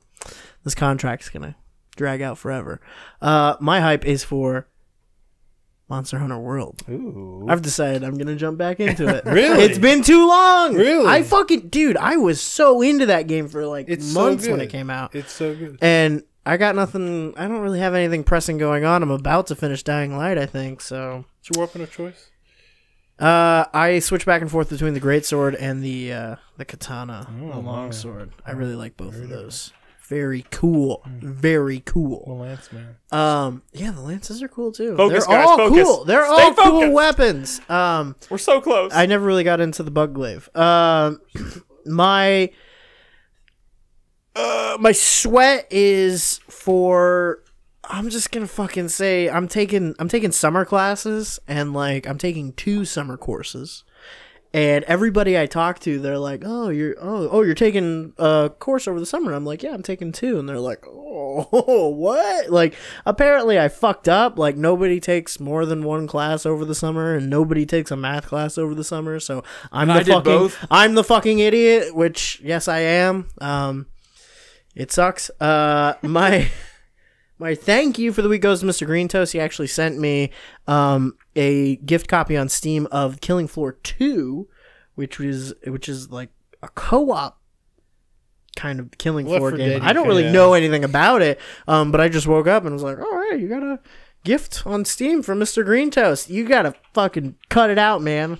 I'm not going to play all these games. I don't have time, man. But I really appreciate it. Thank you, Mr. Green Toast. You're a very generous soul. And my fuck you for the week goes to, man, I don't know. There's too many fucking people in this world that really deserve a fuck you. Marcus. David Cage. Fuck you. Fuck you, David Cage. Just go fuck yourself, David. You're fine. He's fine. We're all okay. He's going to go home and cry into his big pile of money, but fuck that guy. What about the... why don't you give the fuck you to the other writer on Detroit Become Human? The guy who, like, took his name off the project and distanced himself as far away as he could from it? Yeah, that guy. Yeah, sure. Why not that guy? Because he at least had the fucking sense to cut and run. Well, how do you know that was even his choice? Yeah, right? Maybe he wrote all the bad Marcus stuff. Maybe. That's not likely. Yeah, I bet that's what it was. But that doesn't explain I bet he all wrote- the other problems. I bet with he the wrote. story. I bet he wrote really succinct, good quality stuff, and then David Cage went in with a bunch of edits. Yeah. Anyways, What happened? That's to that all guy? conjecture. Did he just disappear? My Did they kill him? 4-player minute starts now. My hype is for my backlog. I'm really enjoying this lull period where I'm playing all these games on my backlog. There is no lull, only bad decisions. I just finished Watch Dogs 2. I finished Resident Evil 0 for my series run. I'm about to start Resident Evil Remake. I'm jumping back into Fallout 4, but that leads to my sweat, which is Monster Hunter World, because now I'm really... I keep forgetting about it, but it's something I know I want to play before the end of the year, and now would probably be the perfect time to do it. And my fuck you goes to me for instead deciding to play Fallout 4. But now that I've started it, I'm like a good 6 or 7 hours into it again. I don't want to stop, because if I stop, then it's never gonna get finished. Yeah. But I am really enjoying that game again. And my hype goes to like all these movies and TV shows. I have Robin's out of town right now, and I'm spending a lot of time playing games and watching movies and TV shows and stuff. Trying to catch up on stuff. So we're seeing, like you said, we're seeing Ant-Man on Saturday. I'm excited for that. Crispy and I are going to go watch Hereditary next week. Mission Impossible is coming out at the end of the month. I started Mission The Terror. Impossible. Huh? The Terror? The Terror, the AMC show, The Terror. The Terror? I watched the first 4 episodes last night. No, it's The Tier. The Terror. The Terror. What is that show? It's essentially a historical. They take a historical event and then they apply like a supernatural like horror element to it. But it's about these 2 ships that were trying to find a passageway through the Arctic in the 1800s, and they disappeared. And in the show they tell that story, but they add like a spin to it where they're being like hunted by something in the Arctic, which is really creepy. Is it good? It's really fucking good. Like I said, I meant to watch the first episode last night. I ended up watching 4 in a row because I couldn't stop. It's a great show. And your final fuck you goes to Crispy for not putting Shadow of the Colossus on his top 5. Hey, I didn't put it on mine either. You know what? Yeah, but you had already played it. Listen, you don't fucking understand my selection. Don't get all process, country okay? with me. Listen, we listen, Bucko. The show is so close. I really did consider putting it on my list, but finish? it's a fucking remake of another game. That's why I didn't do it either. That doesn't count. You finished it. Did you finish? Basically. You heard it here first. I didn't. You have permission to put it on your top 10 game of the year if you so finish. please. Fine. All right, guys. That is our show. Thank you so much for watching. I know the second half went a little long. The first half went a little long, too. Did it? All the halves. It doesn't matter. We appreciate you taking the time to listen to our show, watching the show. Thank you for watching us live. We broadcast the show every single Thursday night, 8 p.m. Central Standard Time on 4pp.tv. You can find us on FullPlayerNetwork.com. You'll find all of our podcasts there, as well as on podcast services on iTunes and Google Play and all that jazz. Discord.gg/4Player. And of course, we'd love your support. If you want to support us financially, you can find us on Patreon at patreon.com/4Player. But for now, we have to go. Thank you for listening. We'll catch you next week. Good night. Bye, guys.